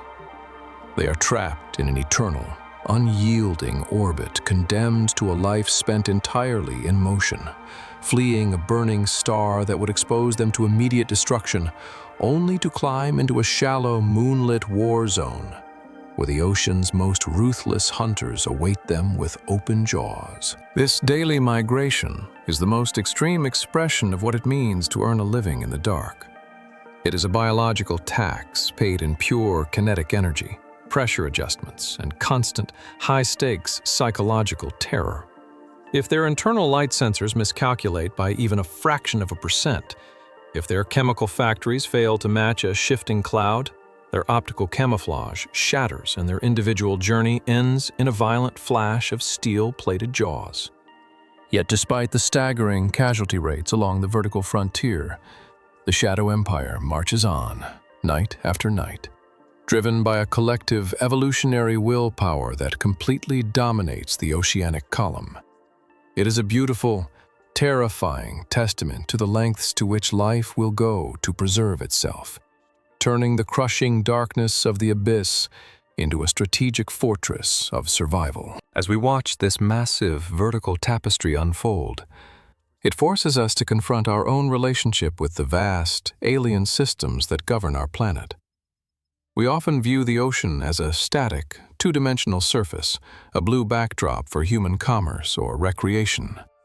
But beneath that mirror lies a dynamic, multi-layered civilization operating on rules of engagement that are completely independent of our world. When you look at the extreme sacrifices these tiny creatures make just to survive the night, it leaves us with a fascinating question to ponder. If this massive nightly migration is the vital engine that pumps carbon and energy from the atmosphere down into the deep Earth, keeping our global climate stable, how should we adapt our own resource harvesting so we don't inadvertently dismantle this fragile, invisible machinery of the dark? Let us know your thoughts in the comments below on how humanity can better respect the boundaries of an empire we are only just beginning to map. The golden fingers of the morning sun begin to pierce the upper waves, and the biological alarm clock rings across the global ocean. The trillion-headed host of the Black March shuts down its chemical factories, dims its belly lights, and initiates a rapid, silent retreat back down into the crushing safety of the Mesopelagic desert. The surface waters clear, stripping the nomads of their temporary nocturnal playground. But while billions of these deep-sea organisms retreat back down into the abyss before the sun rises, refusing to face the daylight, some specialized killers choose to stay behind in the shallows. As the morning light hits the coastal margins, it illuminates a kaleidoscopic, permanent network of stone and coral, where an entirely different breed of tactical assassin is waiting, weaving complex labyrinths of bone and venom. Forget the grand, planetary migrations that span thousands of miles of trackless sea or vertical abysses. The ultimate expression of tactical lethality does not require a vast ocean theater. It requires only a fraction of an inch of concrete terrain. In the sunlit, shallow margins of the tropical reef, where the retreating shadow empire leaves the water column clear and exposed, survival becomes a brutal game of close-quarters urban warfare. Here, the boundaries are made of solid volcanic rock and razor-sharp coral, creating a permanent labyrinth where every crevice is an ambush point. In this crowded arena, armor is the traditional currency of safety, a mechanical guarantee that if your shell is thick enough, you can survive the territorial meat grinder. But there is a weapon waiting in these shallows that treats solid armor as if it were tissue paper. Look closely into a narrow, volcanic rock crevice. Deep within this shadowy fortress sits an emerald reef crab, a creature built like a biological tank. Its body is encased in a thick, heavily calcified exoskeleton, reinforced with crystalline chitin, designed to withstand the crushing jaws of predatory fish and the violent pounding of coastal surf. It sits motionless, its massive pincers locked defensively across its face, entirely confident in the absolute security of its architectural bunker. For any standard hunter, this armored defender is an unachievable target, an unprofitable waste of energy. The crab has survived for years by simply outlasting the patience of its enemies, behind a wall of solid stone and bone. Then, the space between the rocks begins to warp. Out from the deep shadow steps a multicolored assassin, barely 4 inches long. The peacock mantis shrimp, Odontodactylus cilarus. It does not threaten, it does not stalk, and it does not hesitate. It simply deploys its primary biological hardware, a pair of spring-loaded dactyl clubs made of hyperdense hydroxyapatite. In less than 1 single millisecond, a time frame 400 times faster than the blink of a human eye, the mantis shrimp releases its internal muscular latches. The resulting strike occurs with such terrifying, explosive velocity that it completely outruns the physical properties of liquid water, accelerating at a rate equivalent to a .22 caliber bullet leaving a gun barrel. The impact does not merely crack the crab's defenses, it tears the fabric of the ocean apart. As the dactyl club cuts through the water column at over 50 miles per hour, it creates a localized drop in pressure, so extreme that the water instantly boils, generating a phenomenon known as a cavitation bubble. When this bubble collapses an instant later, it releases a secondary shockwave of pure energy that generates temperatures burning as hot as the surface of the sun, nearly 5,000 Kelvin, accompanied by a microscopic flash of light known as sonoluminescence. The crab's thick, calcified shell never stands a chance. Before the nerve impulses can even register the presence of the attacker, the dual forces of the kinetic impact and the collapsing cavitation wave hit the carapace with the force of a hydraulic hammer. The armored defense is instantly vaporized, shattered into a cloud of white dust and broken chitin fragments. As the superheated shockwave dissipates into the cool, shallow current, the mantis shrimp calmly steps over the ruins of the fortress to claim its meal, leaving behind a chilling testament to the rules of the permanent labyrinth in this arena. There is no shell thick enough to survive a weapon that turns the ocean itself into a kinetic bomb. To truly comprehend the hyper-violent reality of the shockwave executioner, the cinematic lens must pull back from the smoking ruins of the rock crevice and map out the sprawling, chaotic theater of the shallow coral reef. This is the liquid megalopolis, a brilliant, multi-layered underwater metropolis that functions as the most densely populated, resource-contested habitat on the entire planet. While postcard imagery and nature documentaries frequently market the tropical reef as a peaceful, sun-drenched sanctuary of harmonious biodiversity, the reality beneath the surface is radically different. The reef is a high-octane corporate war zone, a brutal, hyper-competitive matrix of real estate, solar energy, and biological capital, where peace is a mathematical impossibility, and every square millimeter of physical terrain is actively, violently contested. The architecture of this liquid megalopolis is built upon an unending, multi-generational pile of bones. Every massive wall of brain coral, every delicate branching structure, and every towering limestone pillar is a monument constructed from the calcified skeletons of trillions of ancestral organisms.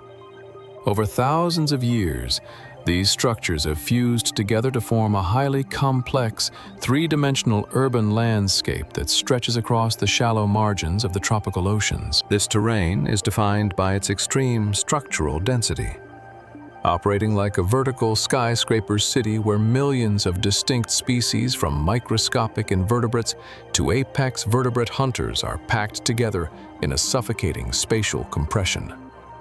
There are no open, trackless expanses here. Every inch of space is occupied, every tunnel is owned, and every geographic coordinate is a border under constant siege. In this crowded urban sprawl, the ultimate currency of survival is real estate. A secure rock crevice, a deep coral cave, or a stable burrow beneath the sand is not just a place to rest. It is a life-saving asset that separates a creature from immediate execution. Because the open water column above the reef is a clear, sunlit panopticon patrolled by high-velocity predators, the inhabitants of the megalopolis are entirely dependent on the structural defenses of the labyrinth. But there is a massive supply and demand crisis built into the geography of the reef.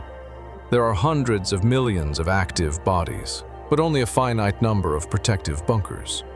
Consequently, the war for territory is relentless and unending. Home invasions are a standard survival strategy, and every single crevice is a valuable commodity that must be defended with lethal force on a daily basis. This extreme spatial competition completely alters the psychological and tactical nature of the ecosystem, transforming the reef into a landscape of total, unyielding paranoia. In the wide open spaces of the pelagic ocean or the shifting deserts of the polar ice, danger can often be spotted from a distance, allowing animals to deploy defensive formations or flee across three-dimensional space. But within the tight, blind corners of the liquid megalopolis, the concept of long-range radar is completely void. The landscape is a claustrophobic maze of broken light and deep shadows, where sightlines are restricted to a few inches at best. Every jagged coral head is a blind corner, every hollow sponge is a hidden firing position, and every dark crevice is a loaded biological firearm waiting for a target to cross its perimeter. As the sun rises over the shallow city, the water column takes on a deceptively pristine, shimmering clarity. Sunlight filters through the tropical waves, illuminating a kaleidoscopic tapestry of vibrant neon colors and frantic biological activity. But this visual beauty is a mask for a terrifying operational reality. The liquid megalopolis never sleeps. It merely rotates its shifts of assassins. The daylight hours bring forth an array of highly specialized, visually advanced killers that have mapped every alleyway and choke point of the limestone maze. The air-breathing mammals and deep-sea nomads have their vast highways, but the residents of the reef are locked in an intensive, close-quarters siege that takes place on a microscopic scale. It is an environment that ruthlessly eliminates the slow and the naive, forcing every organism to develop extreme anatomical weapons and absolute psychological discipline just to maintain their footing on a chessboard where the lines between sanctuary and execution are blurred beyond recognition. Deep within the claustrophobic corridors of the liquid megalopolis, where every shadow is an active ambush point, we encounter the ultimate evolutionary paradox of the reef. In an environment that demands either impenetrable bone armor or explosive kinetic velocity, there exists a creature that rejects both paradigms entirely. This is the cuttlefish, an invertebrate cephalopod known to evolutionary biologists as the illusionist of the reef. Structurally, the cuttlefish is a biological anomaly. It possesses no external calcified shell, no razor-sharp teeth, and no venomous spines. Its body is composed entirely of soft, highly vulnerable, oil-rich protein, making it the equivalent of a walking luxury buffet for almost every carnivore in the shallows. On paper, this soft-bodied wanderer should have been driven to extinction millions of years ago within the territorial meat grinder of the limestone maze. Yet, the cuttlefish does not merely survive. It dominates its local coordinate grid by deploying a cognitive and biological conflict engine that defies the traditional laws of physics. The illusionist is locked in a constant, high-stakes, dual-front war that requires absolute spatial awareness and flawless operational execution. On the first front, the cuttlefish is a predator that must hunt highly alert, armor-plated prey such as crabs, snapping shrimp, and small lobsters. These prey items are not passive targets. They are heavily armed with defensive pincers, encased in thick, chitinous exoskeletons, and wired with hyperreactive nervous systems that allow them to vanish into a rock crevice at the slightest shift in water pressure. To capture these armored fortresses, the cuttlefish cannot rely on a brute force collision or a high-velocity sprint, which would instantly trigger the prey's escape reflexes. Simultaneously, the cuttlefish must fight a second defensive front that runs concurrently with its hunting operations. While it is actively tracking its own prey within the shallow alleyways of the reef, the cuttlefish itself is being hunted from above and behind by the large apex predators that patrol the perimeter of the megalopolis. Gray reef sharks, black-tip sharks, and massive moray eels constantly cruise these limestone corridors, utilizing their advanced olfactory networks and visual movement trackers to locate anything that stands out against the terrain. For the cuttlefish, a single moment of visual exposure, a miscalculated shadow, a contrast error against the background, or an unnatural movement, will immediately broadcast its location to a network of high-speed executioners that can tear its soft, unarmored protein body to pieces in a matter of seconds. This creates a terrifying, multidimensional operational crisis. To secure the calories required to fuel its complex, highly advanced nervous system, the cuttlefish must move through the open reef, shifting across different textures, colors, and lighting conditions. If it remains completely stationary in one bunker to hide from the sharks, it will slowly starve to death, as its hyper-metabolic system requires a constant influx of high-protein prey. However, the moment it moves to stalk a crab, its motion threatens to break its camouflage, exposing its soft profile to the patrolling radar grids of the pelagic killers. The cuttlefish is caught in a relentless, zero-sum game of hide-and-seek, where the margin for error is absolute. It must remain completely invisible to the titans above, while simultaneously becoming a terrifying, mesmerizing apparition to the prey below. This structural vulnerability forces the cuttlefish to abandon traditional physical defenses and shift the battlefield entirely into the realm of psychological warfare and advanced cognitive deception. It cannot outrun a shark, nor can it crack a crab's armor with brute force.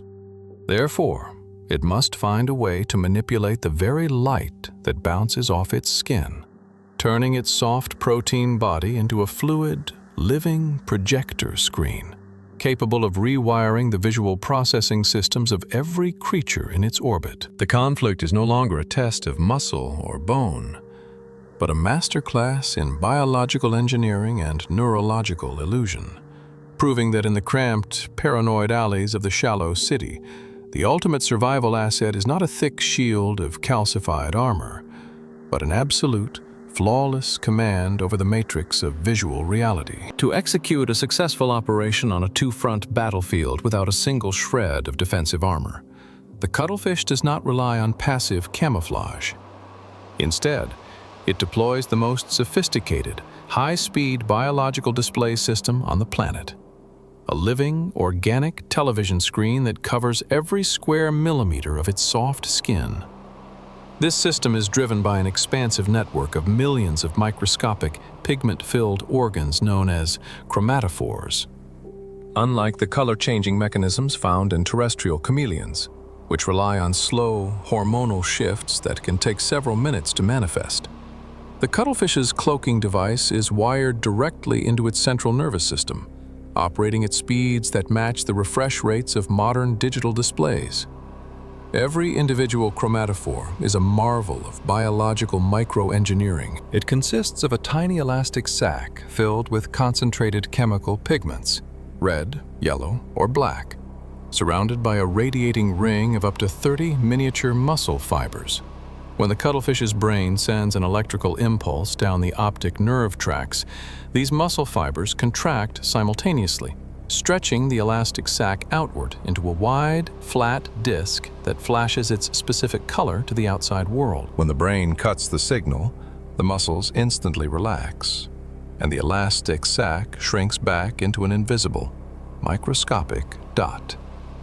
By controlling hundreds of thousands of these organic pixels in parallel fractions of a second, the cuttlefish can repaint its entire body texture, pattern, and color profile in less than 100 milliseconds, reacting to its environment with instantaneous precision. Beneath this dynamic layer of chromatophores sit two secondary operational layers that handle the physics of light reflection: the iridophores and the leucophores. The iridophores are composed of microscopic, shifting stacks of crystalline proteins that act as organic mirrors, refracting the ambient light of the shallow reef to produce shimmering, iridescent shades of metallic blue, green, and silver. Below them, the leucophores act as perfect white reflectors, scattering all wavelengths of incoming light to match the exact brightness of the background sand or coral. Working in perfect harmony, this three-tiered biological hardware allows the cuttlefish to perform optical miracles, transforming its soft protein body from a dark volcanic rock to a grain of shimmering sand, effectively dropping off the visual radar grids of the gray reef sharks cruising overhead. But the true secret weapon of the cuttlefish emerges when it shifts from defensive invisibility to active, offensive psychological warfare. When tracking an armored prey item like a crab or a snapping shrimp, the illusionist does not attempt a stealthy ambush from behind.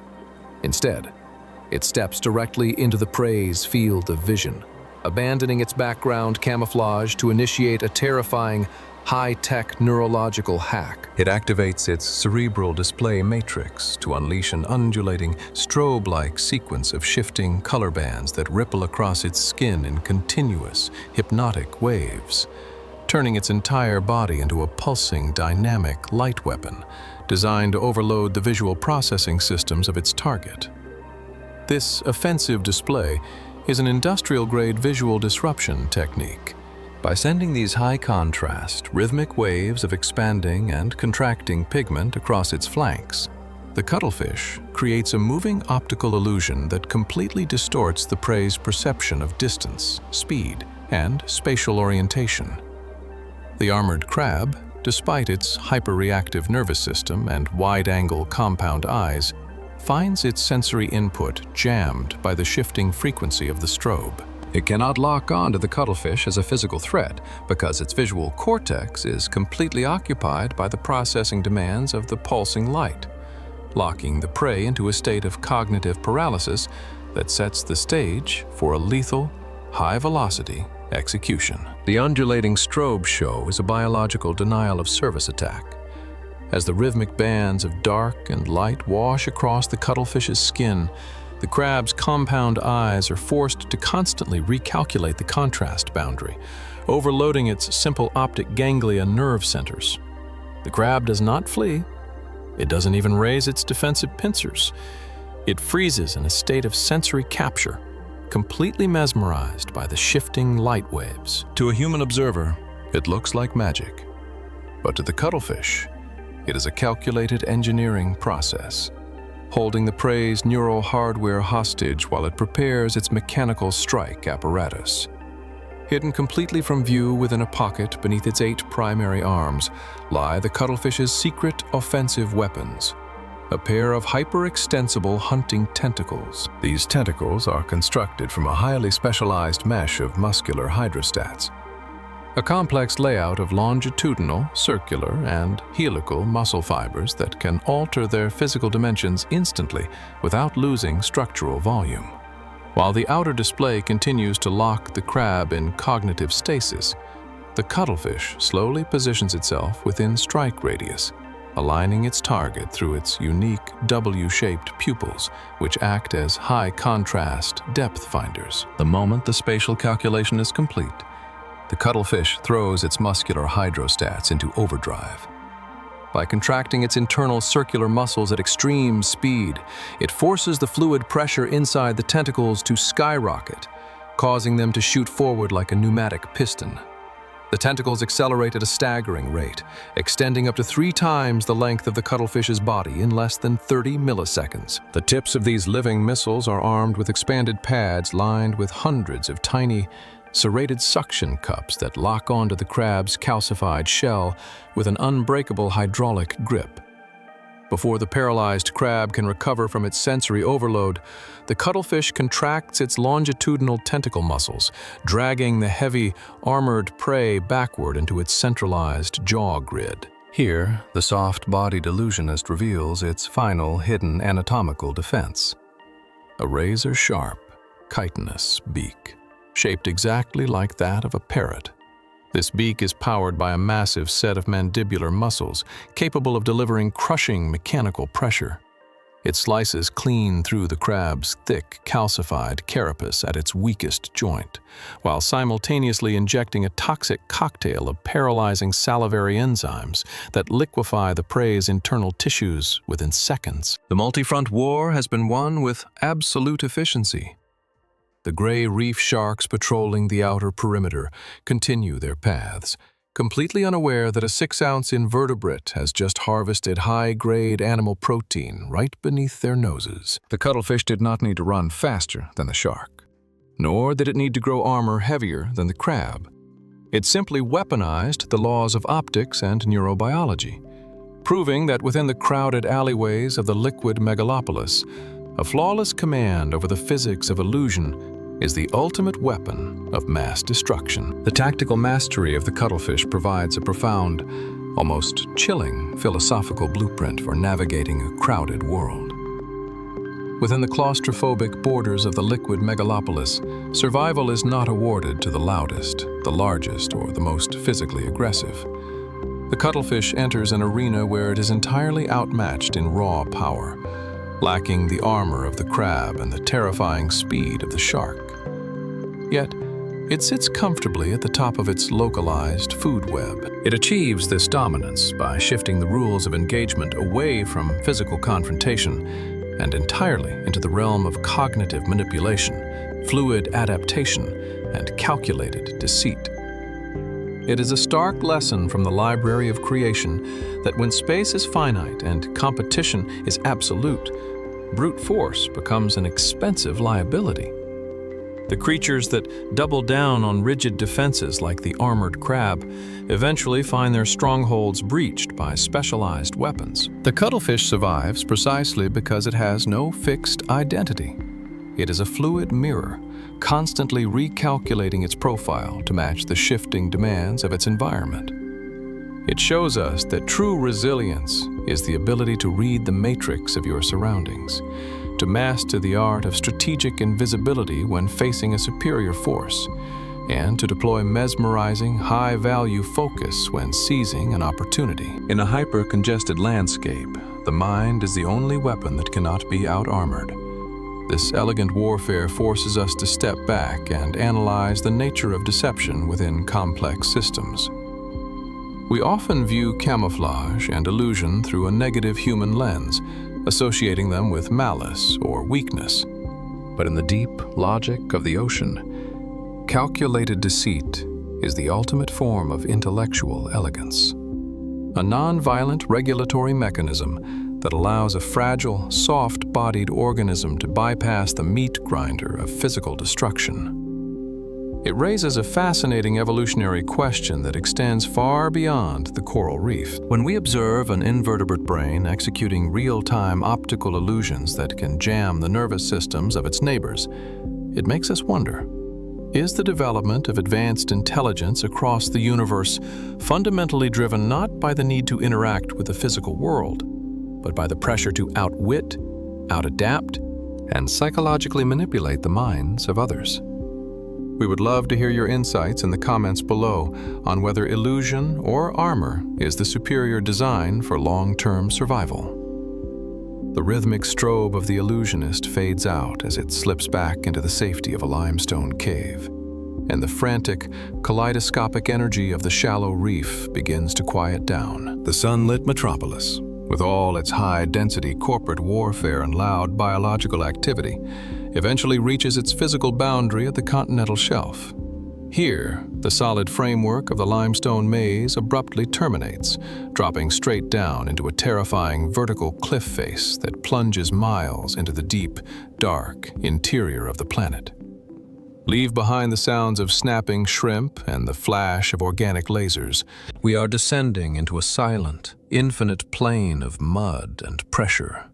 A cold, forgotten empire where no sunlight has ever penetrated, and where life can only survive when a titan falls from the world above. In the deep, flat infinity of the abyssal plain, 4 miles beneath the air, the dominant condition of existence is an absolute, suffocating silence. This is the ultimate graveyard of the planet, a featureless desert of gray mud locked in perpetual freezing darkness, where the temperature sits at a constant 1 degree Celsius, and the pressure exceeds 8,000 pounds per square inch. Here, life does not move. It waits. Organisms exist in a state of suspended animation, conserving every microcalorie of energy as they starve in the dark, relying on the pathetic, nutrient-depleted drizzle of marine snow. In this forgotten empire, a single gram of pure protein is a miraculous anomaly.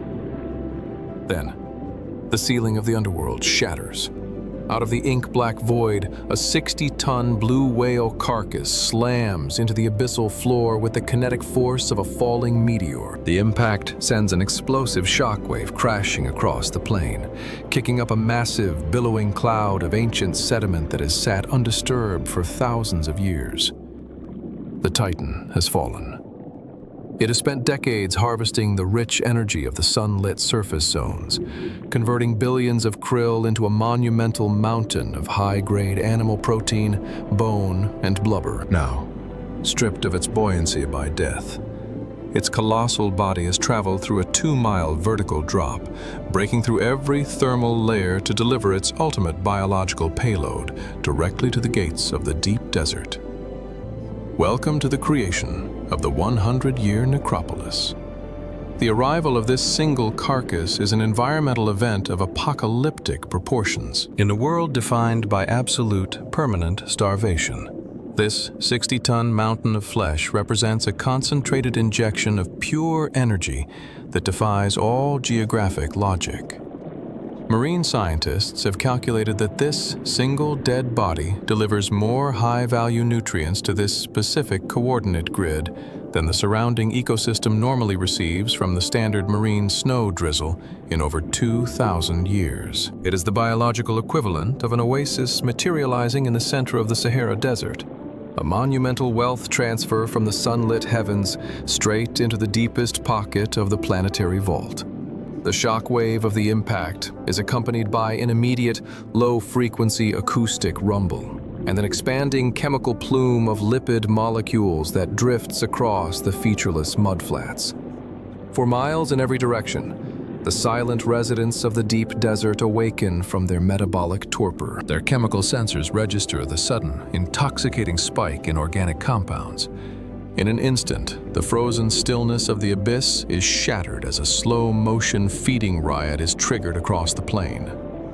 Out from the darkness slide the vanguard of the underworld primitive, blind hagfish twisting like pale knots of muscle, and massive, slow-moving sleeper sharks cruising with ancient, prehistoric detachment. They do not hunt, they harvest, tearing into the thick walls of blubber with clinical efficiency. This is the first phase of an ecological siege that will reshape this geographic coordinate for the next 10 decades. The fallen titan has brought life to the land of death, converting a desolate plain of mud into a thriving, hyper-concentrated metropolis of scavengers.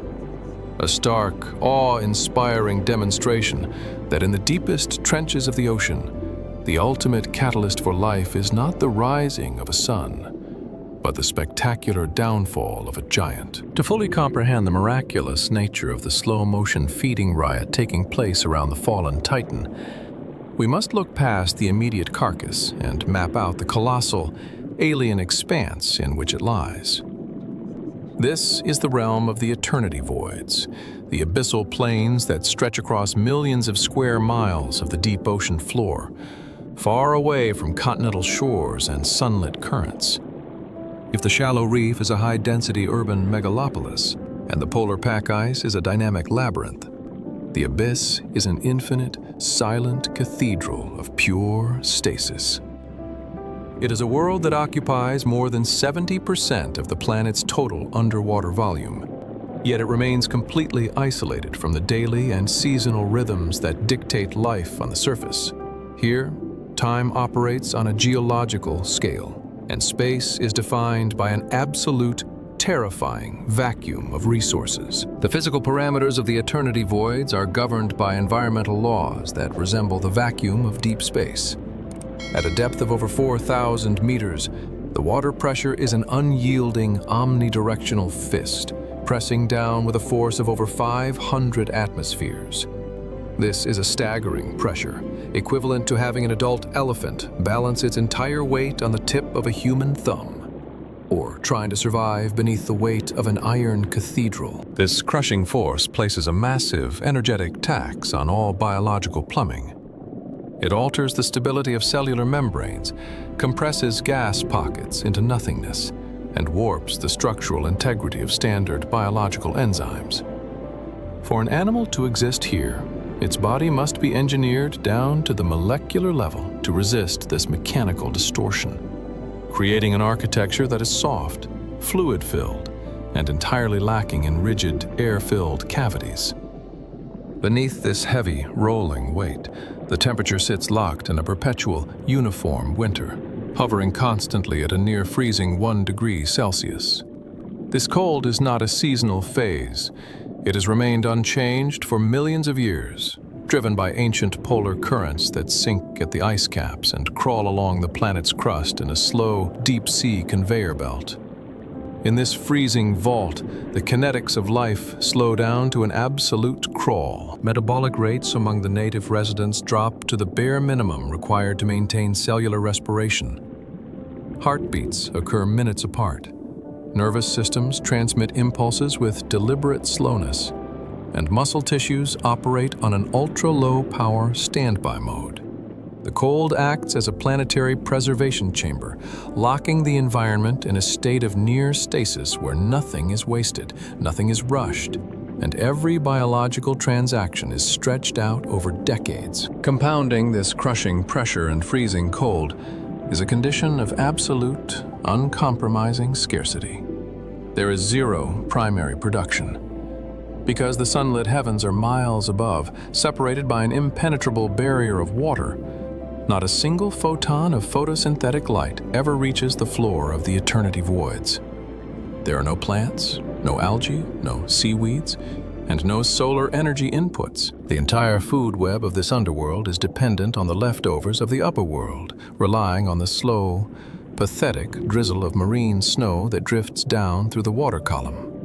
But as this organic dust makes its multi-week descent past the pelagic blockades and the mid-water shadow empires, it is systematically picked over, digested, and stripped of its value. By the time it lands on the gray abyssal silt, it is nothing more than a nutrient-depleted ash, a starvation ration that cannot support a dynamic, high-energy ecosystem. This absolute lack of native food converts the eternity voids into a biological library preserved in a state of perpetual starvation. The creatures that inhabit this desert, primitive sea cucumbers, fragile glass sponges, and pale, long-legged sea spiders exist as solitary caretakers of an empty vault. They crawl across defying gray mud with agonizing slowness, sorting through thousands of pounds of sediment just to extract a single milligram of usable carbon. They are designed to outweight the dark, living on microscopic calorie margins that would cause a shallow water organism to collapse from starvation in a matter of hours. The geography of the deep plain offers them no landmarks, no shelter, and no abundance.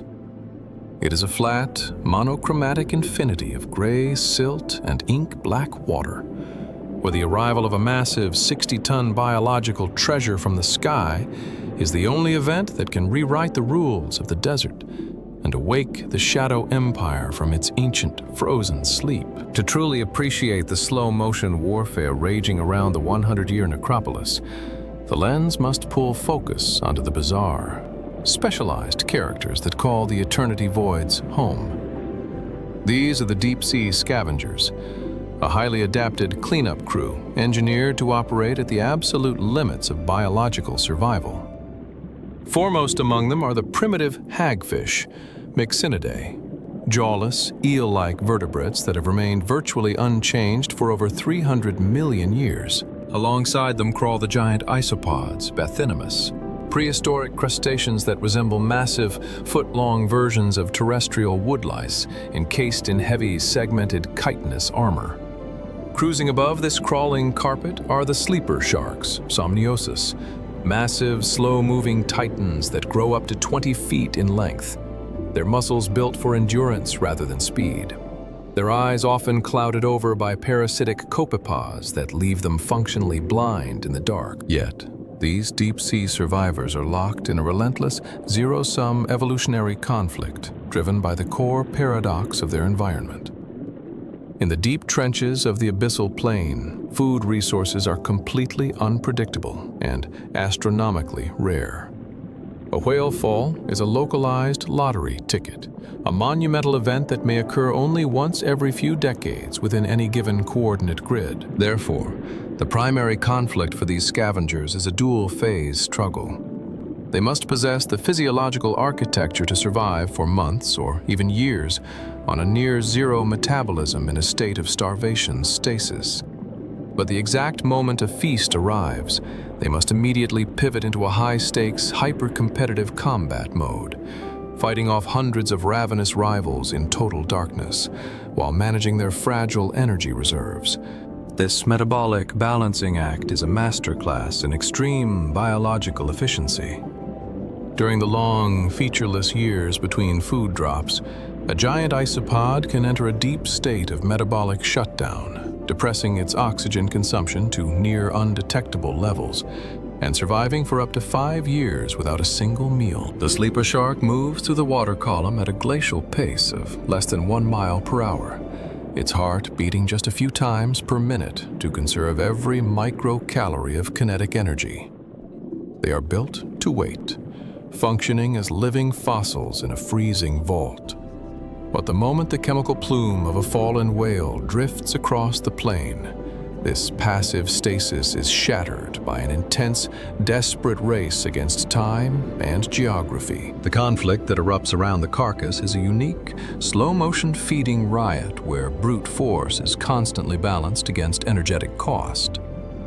Because the abyss is a pitch-black panopticon where no visual tracking is possible, the scavengers must navigate the battlefield entirely through scent and mechanical vibrations. As hundreds of hagfish, sharks, and isopods converge on the whale fall, The density of predators creates a suffocating, high-pressure choke point. To secure a share of the vital lipid-rich blubber, these creatures must actively fight off competitors, carving out a physical space inside the mountain of flesh, while operating under the constant threat of being crushed, suffocated, or crowded out by the sheer mass of the feeding horde. The true tactical crisis for these animals is that every movement on the battlefield costs precious energy that cannot easily be replaced. An over-aggressive struggle or an unnecessary burst of speed could drain their metabolic reserves, leaving them vulnerable to exhaustion and death in the freezing, high-pressure current. They cannot afford a frantic, warm-blooded frenzy.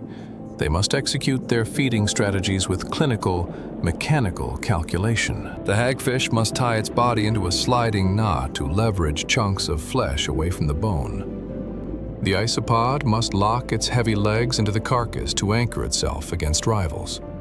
And the sleeper shark must twist its entire massive torso to gouge out blubber with its serrated teeth. It is a grim, highly competitive siege fought in the absolute dark, where every bite is a calculated investment for the future, proving that in the underworld reign, survival is an ongoing chess match between absolute patience and calculated opportunism. As the slow-motion feeding riot around the 100-year necropolis enters its secondary phase, the battlefield transitions from a chaotic scramble of blunt force into a showcase of horrifying chemical warfare.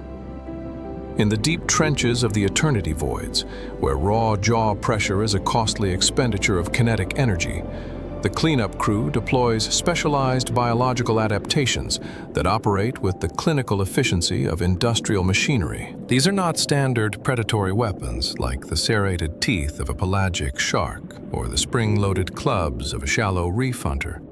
Instead, these abyssal scavengers weaponize chemical secretions, physical mucus barriers, and specialized acid arrays, turning the dark water column around the fallen titan into a highly volatile, toxic combat zone. The frontline chemical architect of this underworld siege is the primitive hagfish. Lacking true jaws or complex skeletal armor, the hagfish appears entirely defenseless when competing against massive 20-foot sleeper sharks or heavily armored giant isopods.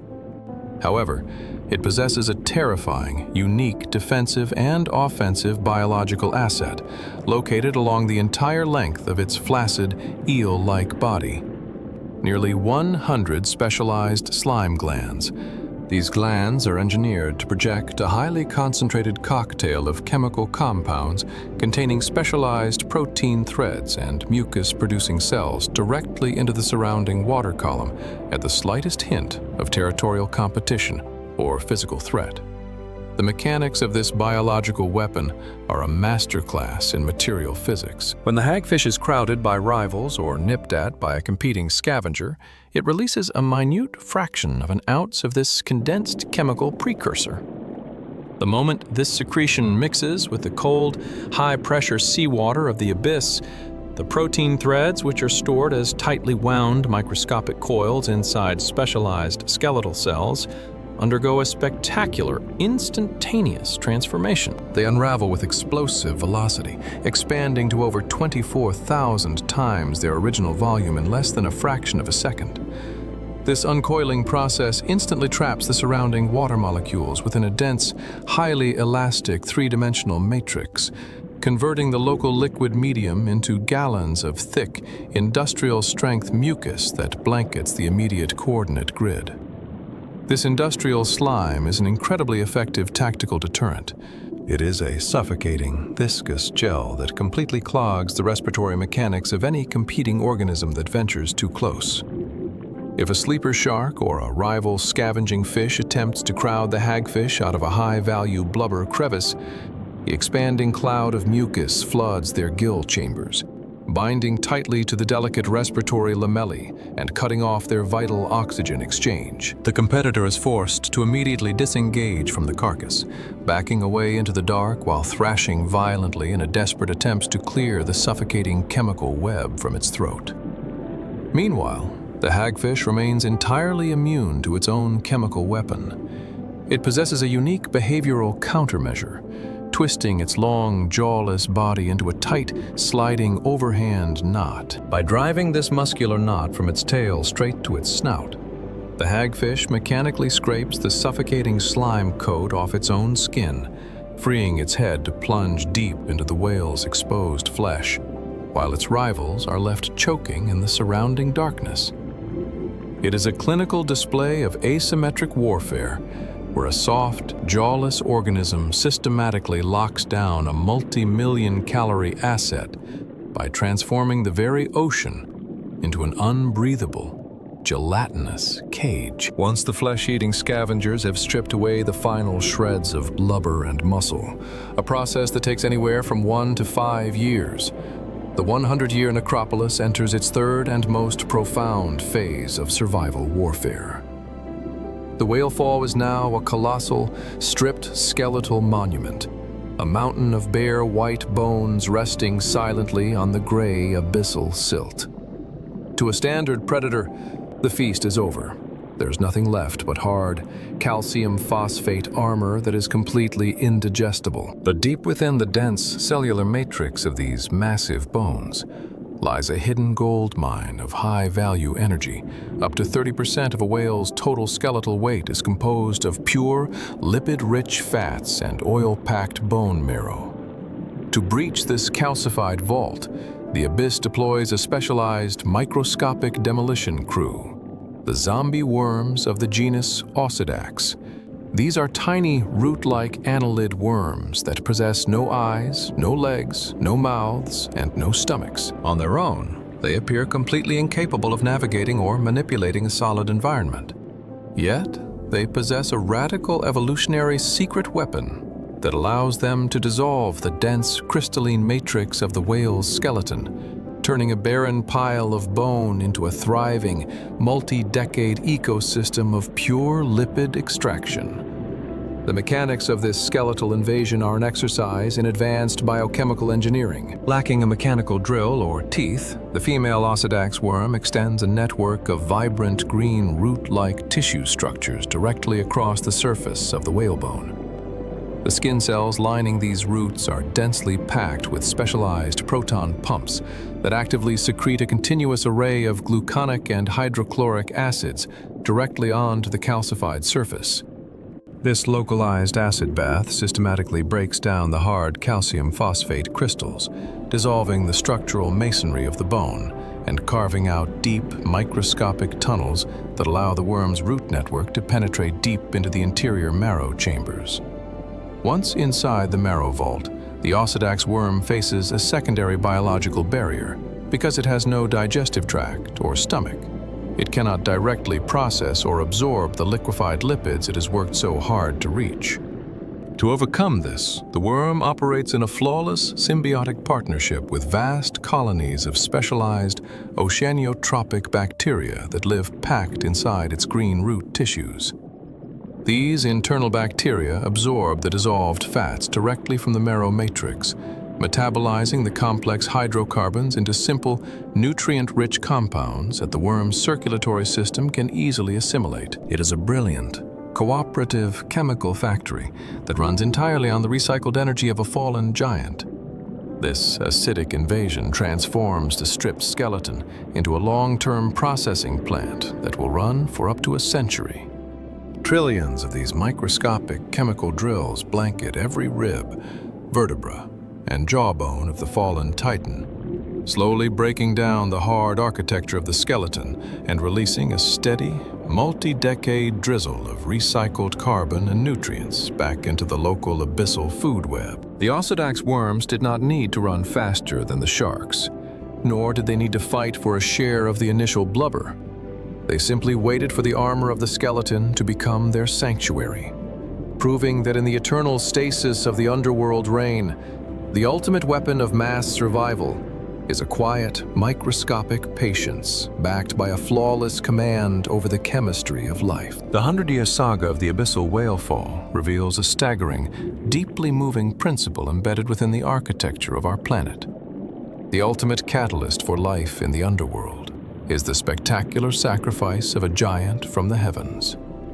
In the flat, freezing infinity of the eternity voids, a 60-ton blue whale carcass is not just a collection of organic matter. It is a monumental gift of concentrated time and sunlit energy, delivered straight to the gates of a starving desert.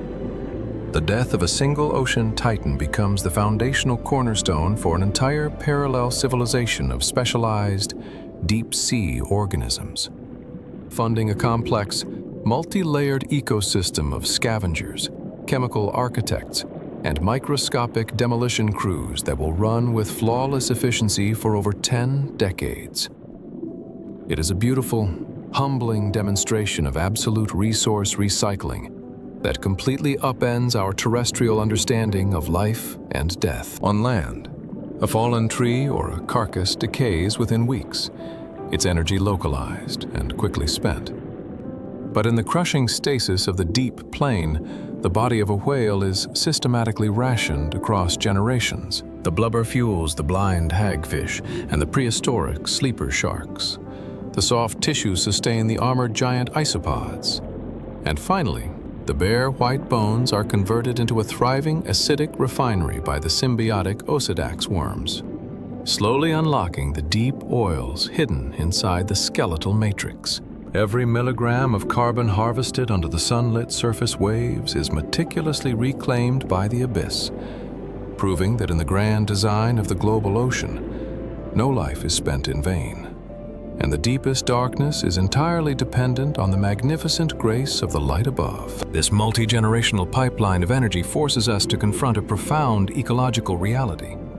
The surface world and the deep trenches are not isolated rooms, but an unbroken circulatory system connected by a golden thread of biological sacrifice.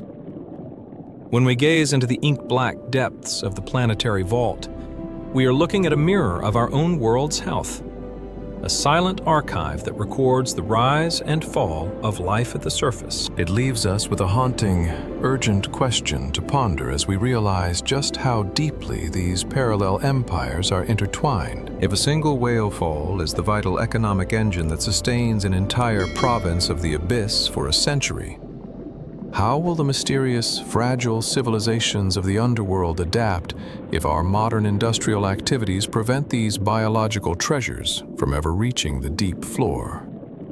We invite you to join the conversation in the comments below and share your perspective on how we can better safeguard this invisible bridge between the sunlit waves and the silent trenches. The tiny chemical drills of the Osedax worms continue their silent, microscopic work, slowly recycling the calcified pillars of the fallen titan back into the barren silt of the deep plain. This perfect, millions of years old engine of resource recycling has maintained the biological balance of our planet through ice ages and geological shifts, operating with a quiet, clockwork precision that has never failed. But this perfect, millions of years old engine of resource recycling is now crashing, because the surface engines that feed the deep are being systematically dismantled by a terrestrial force. As we ascend from the silent underworld and return to the vibrant, sunlit horizons of the modern world, we are forced to look at the devastating footprint of a new kind of apex predator, one that does not hunt for survival, but threatens to permanently sever the ancient connections that hold the global ocean together. The execution is mathematically perfect. Out in the vast open expanses of a high-latitude ocean basin, a highly coordinated pod of Type B killer whales moves in a flawless, tight delta formation. Their massive black and white silhouettes cut through the frigid water with synchronized, military precision. They are executing their most famous tactical masterclass, the wave-washing maneuver. Operating as a single hydrokinetic engine, the pod accelerates toward a large, floating platform, dipping their tail flukes in unison to generate a massive, localized wave that washes over the structure with enough hydraulic pressure to crack solid concrete. It is a brilliant, generational strategy that requires absolute timing, fluid calculation, and a strict matriarchal dialect passed down through centuries of hunting heritage. But as the crest of the artificial wave clears, the tactical illusion shatters. There is no seal resting on the platform. The platform itself is not a thick slab of ancient, stable pack ice carved by the polar winter. It is a tangled, floating island of compressed commercial garbage, nylon fishing nets, and styrofoam blocks drifting through a barren sea. The apex predators have executed their most complex, energy-intensive campaign against a phantom target. As the matriarch surfaces to evaluate the strike, her intelligent, highly analytical eye locks onto a bleak, empty horizon. The ice is completely gone, melted into a warm, acidic slush. The fat-rich pinnipeds that once lined these hunting corridors have vanished, driven to extinction or forced to migrate to coordinates that no longer exist. The champions of the global ocean are starving in a desert of human debris, driven by a frantic, unyielding metabolic desperation that overrides their deep cultural taboos. The pod is reduced to performing their sacred tactical maneuvers against floating refuse. The juvenile whales, observing their mothers, copy the hunting angles only to scoop up tattered sheets of industrial plastic and discarded oil containers out of pure, hollow hunger. They crush the synthetic materials between their massive, serrated teeth, attempting to extract sustenance from a substance that will ultimately choke their digestive tracts and poison their milk. This is the horrifying reality of the modern ocean. A world where the most sophisticated, intelligent, non-human minds on Earth are deploying millions of years of evolutionary genius against a wall of indestructible terrestrial garbage. This is not a localized tragedy. It is the systemic collapse of the planetary engine. The apex killers, built to maintain the health and balance of the entire marine food web, have been stripped of their context, transformed from proud, parallel civilizations into wandering ghosts navigating a plastic panopticon. Their complex societies, written in the silent dialects of the deep, are being erased, not by a superior biological rival, but by a continuous, invisible wave of synthetic starvation that smothers their hunting grounds. The ultimate tragedy of the modern sea is that the champions have not lost their edge. They have simply run out of a world to hunt, proving that when the baseline architecture of the ocean is broken, even the most perfect tactical weapons are reduced to fighting for scraps in a dying playground of bone and plastic. To truly comprehend the strategic desperation of the starving champions, the cinematic lens must pull back from the tragic sight of the orca pod and map out the planetary gears that are grinding to a halt. This is the crisis of the burning library of creation. The global ocean is not a static pool of water.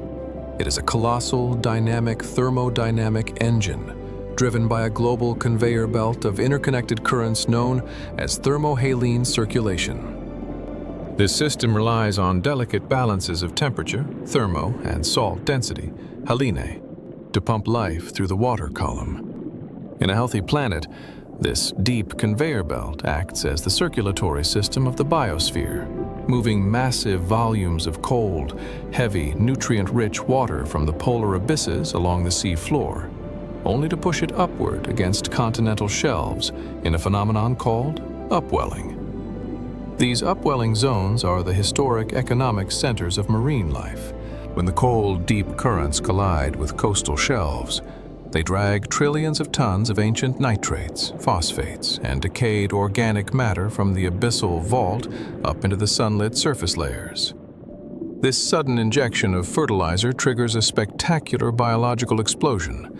Vast fields of microscopic phytoplankton bloom across thousands of square miles, providing the foundational fuel for trillions of krill, schooling fish, seabirds, and marine mammals. These geographic coordinates, such as the Humboldt Current off South America or the California Current System, are the libraries of creation, storehouses of evolutionary data and genetic diversity that have remained stable for millions of years, feeding generations of apex hunters.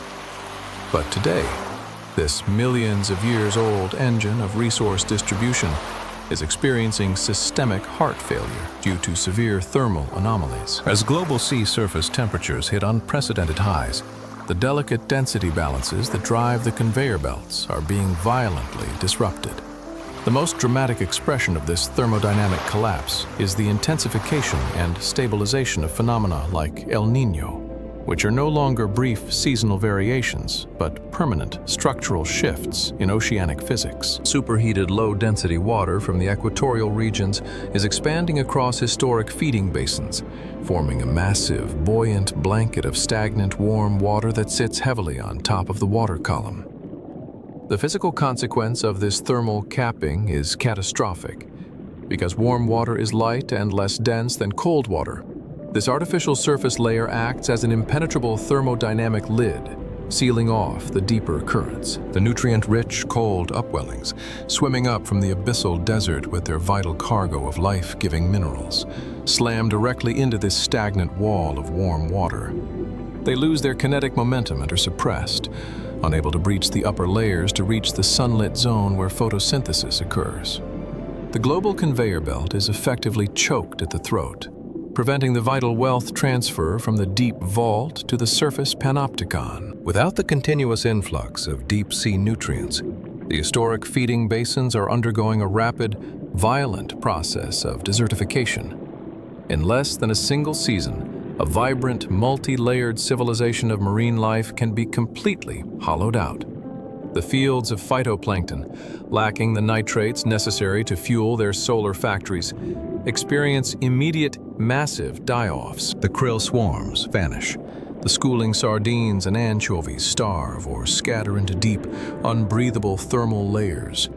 And the entire biological architecture of the region collapses like a house of cards. The library of creation is being systematically burned. Its complex evolutionary pages dissolved not by a sudden meteor impact, but by the slow, suffocating weight of stagnant heat. This shifts the fundamental geography of the ocean, converting ancient oases into aquatic deserts of unprecedented scale. The boundaries of life are shrinking, forcing migratory species to travel thousands of miles outside their evolutionary matrices in a desperate search for cold, productive water that no longer exists. The permanent labyrinth of the reef is bleaching under the heat. The polar pack ice is dissolving into an acidic slush, and the open pelagic highways have become empty, trackless expanses of low-oxygen water. The ocean has lost its structural predictability, leaving its most advanced, highly specialized residents stranded in a shifting matrix of physical parameters that no longer respect the ancient laws of survival. To fully comprehend the systemic nature of this modern collapse, the cinematic lens must pull back from individual predators and isolate the ultimate protagonist of this final act, the entire marine trophic web. From the microscopic, solar-powered phytoplankton drifting in the surface currents to the schools of oil-packed sardines, the illusionist cuttlefish of the shallow reefs, the stealth-cloaked lanternfish of the shadow empire, and the magnificent, highly intelligent orcapods patrolling the poles. Every single organism is a tightly integrated component of a colossal living machine. This biological network has spent over 500 million years refining its interconnected gears, creating a flawless thermodynamic chain that converts raw sunlight and abyssal minerals into high-grade animal intelligence and planetary stability. Yet, this entire collective civilization is now locked in a catastrophic, asymmetrical war against a borderless, non-biological antagonist. The Anthropocene shift. This conflict is not a standard evolutionary battle where one species competes against another for resources, or where prey refines its defenses to outwit a faster predator. Instead, it is a structural crisis that attacks the very baseline parameters of the ecosystem. The core tragedy of this conflict lies in a profound evolutionary mismatch the animals of the global ocean possess. The most highly advanced biological weaponry, sensory networks, and anatomical hardware on Earth. Weapons forged through eons of ruthless selection. But their generational bloodline instincts are rendered completely useless because the fundamental physical rules of the ocean are being violently rewritten in the span of a single human generation. For millions of consecutive generations, survival in the open sea has been governed by absolute, predictable environmental constants. The migration routes of the great whales were hardwired into their genetic memory based on stable cooling currents. The reproductive cycles of schooling fish were perfectly synchronized with the predictable spring upwellings of nutrient-rich water. And the hunting strategies of apex predators were built upon the physical certainty of cold, highly oxygenated marine corridors. These behavioral matrices are not conscious choices made by individual animals. They are sacred, ancient bloodline codes passed down through the centuries, a collection of evolutionary data points written in the language of instinct, designed to navigate a predictable, cyclical planet. But the Anthropocene shift has completely shattered this predictability. In less than 40 years, human industrial activity has injected deep-seated anomalies into the oceanic matrix, altering sea surface temperatures, depressing dissolved oxygen levels, and driving a rapid process of ocean acidification that alters the basic chemistry of seawater. The physical landmarks that marine life has used for eons to navigate the globe have been completely erased or scrambled. The cold, upwelling zones have been capped by stagnant heat. The permanent limestone labyrinths are dissolving under chemical stress, and the open pelagic highways have become hypoxic deserts. The animals are suddenly navigating an alien planet, trapped inside bodies that are perfectly engineered for a world that no longer exists. This creates a terrifying, systemic paralysis across every layer of the trophic web. A loggerhead sea turtle, relying on its internal geomagnetic navigation system to return to its ancestral nesting beach, arrives only to find the coastline swallowed by rising sea levels and blocked by industrial concrete walls.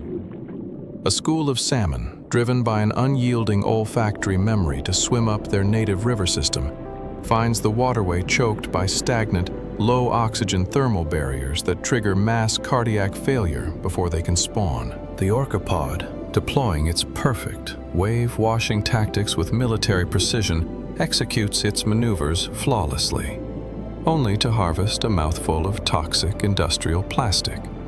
Their brilliant biological tools are working exactly as evolution intended, but the target parameters have been completely altered by an outside force. The conflict is no longer a test of physical capability or tactical intelligence.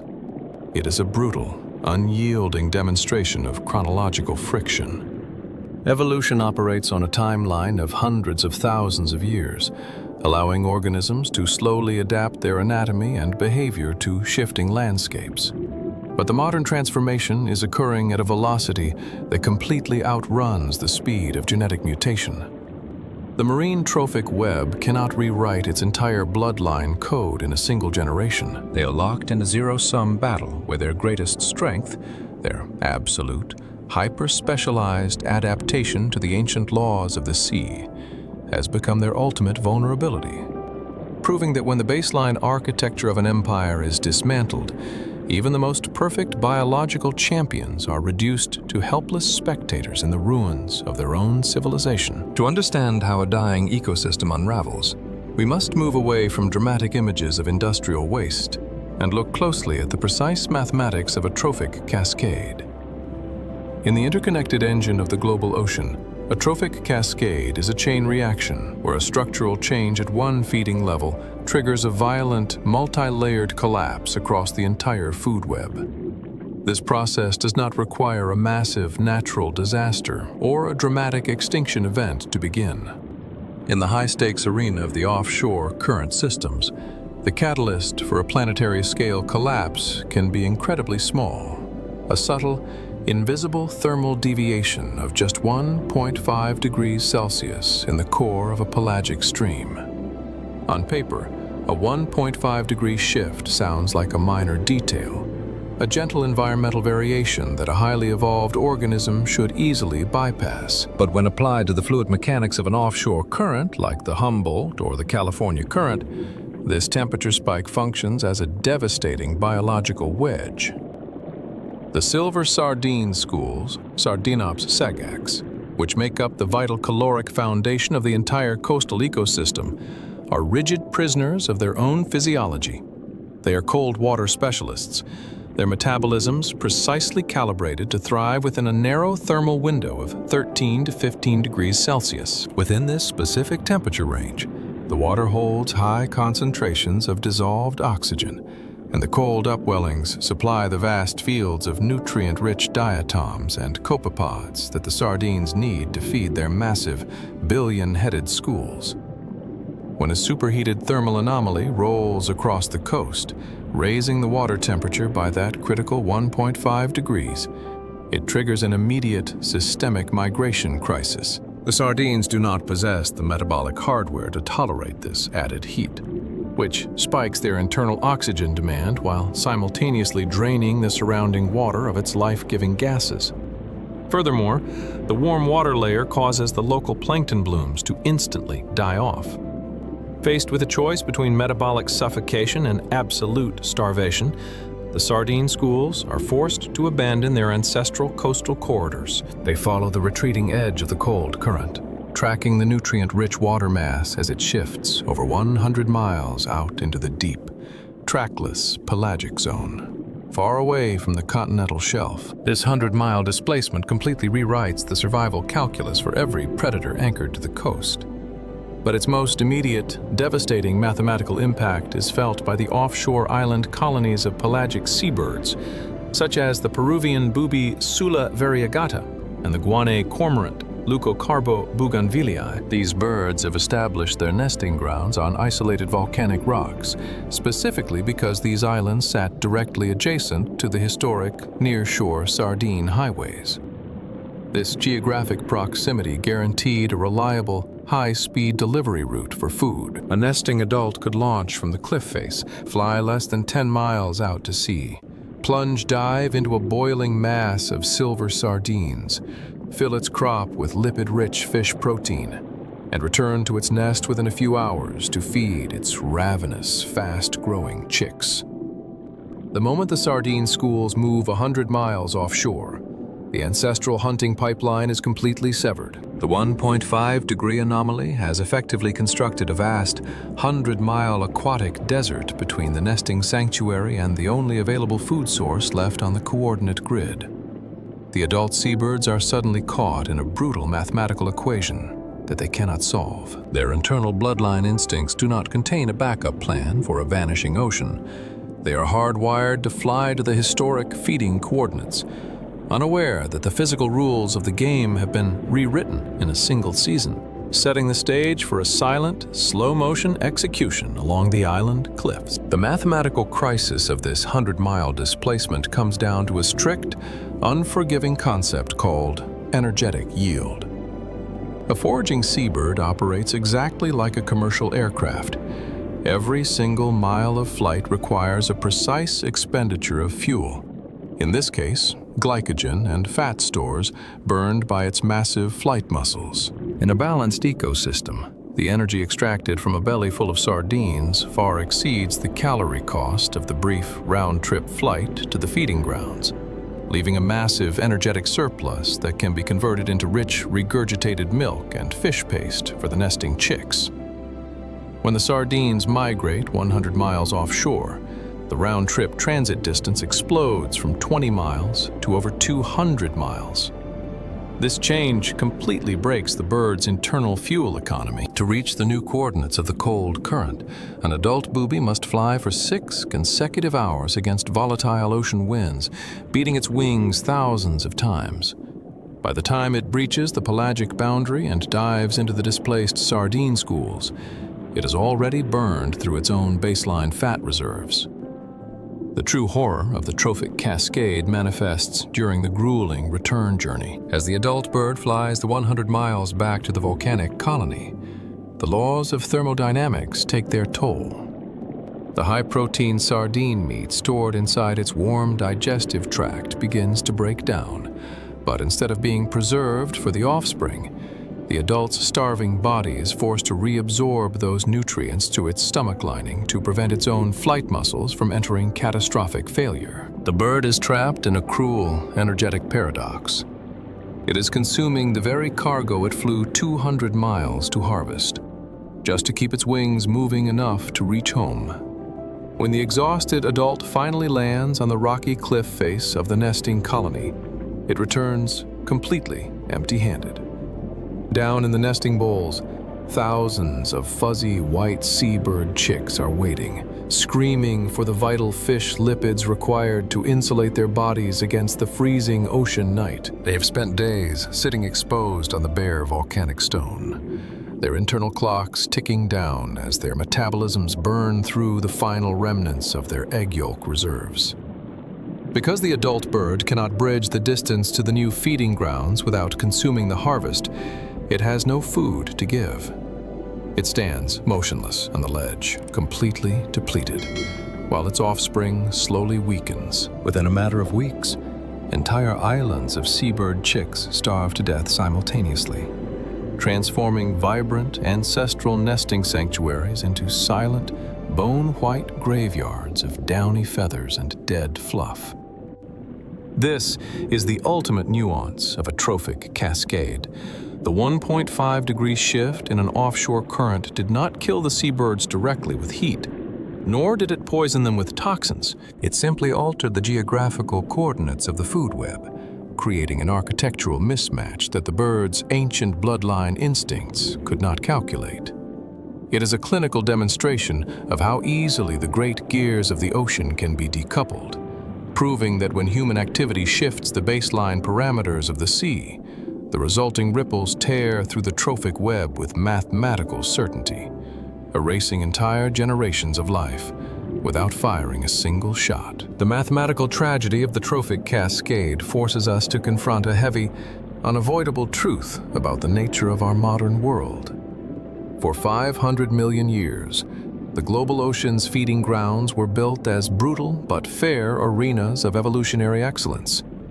In the vertical tracks of the Black March, within the cramped corridors of a liquid megalopolis, and down in the freezing silence of the abyssal plains, the rules of engagement were absolute, unyielding, and beautifully balanced. If a lanternfish miscalculated its light output, it paid with its life. If a cuttlefish failed to manage its optical matrix, it starved. If a whale fell, it funded an empire. Every weapon was met with a counter-weapon. Every strategy had a cost. And every ounce of biological energy was meticulously recycled back into the planetary engine. It was a self-sustaining library of creation where every organism had a fighting chance based on the sharpness of its evolutionary edge. But today, humanity has tilted the playing field. By injecting a continuous wave of thermal anomalies, synthetic pollution, and resource depletion into the water column, we have introduced a non-biological wildcard that the ocean's residents cannot counter. We have disrupted the sacred, ancient predictability of the ecosystem, converting historical oases into aquatic deserts and turning the animal's greatest strength, their hyper-specialized generational bloodline instincts, into a lethal trap. The orcapod wave-washing a platform of commercial garbage, and the seabird chick starving on a lonely volcanic cliff are not failing because they lack tactical excellence. They are failing because we have rewritten the physical laws of their universe in less than a single human generation, turning a fair arena into an inescapable meat grinder.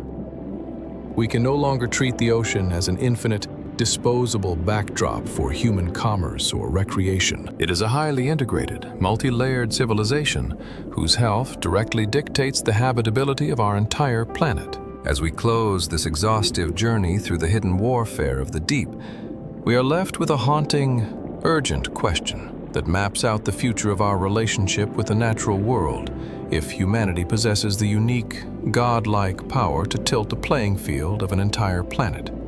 Destroying a millions of years old engine of survival, do we also possess the collective intelligence and moral discipline to step back, restore the boundaries, and act as the rightful guardians of this magnificent liquid library? The future of the Shadow Empire, the reef illusionists, and the abyssal scavengers hangs entirely on how we answer that question. Let us know your thoughts in the comments below on how humanity can begin to balance the scales before the library burns to the ground. If you want to continue mapping these invisible frontiers, decoding the strategic architecture of our biosphere, and fighting for the preservation of these parallel civilizations, consider joining our community by subscribing and diving into our upcoming deep dives. The deep is watching, and the choice is ours.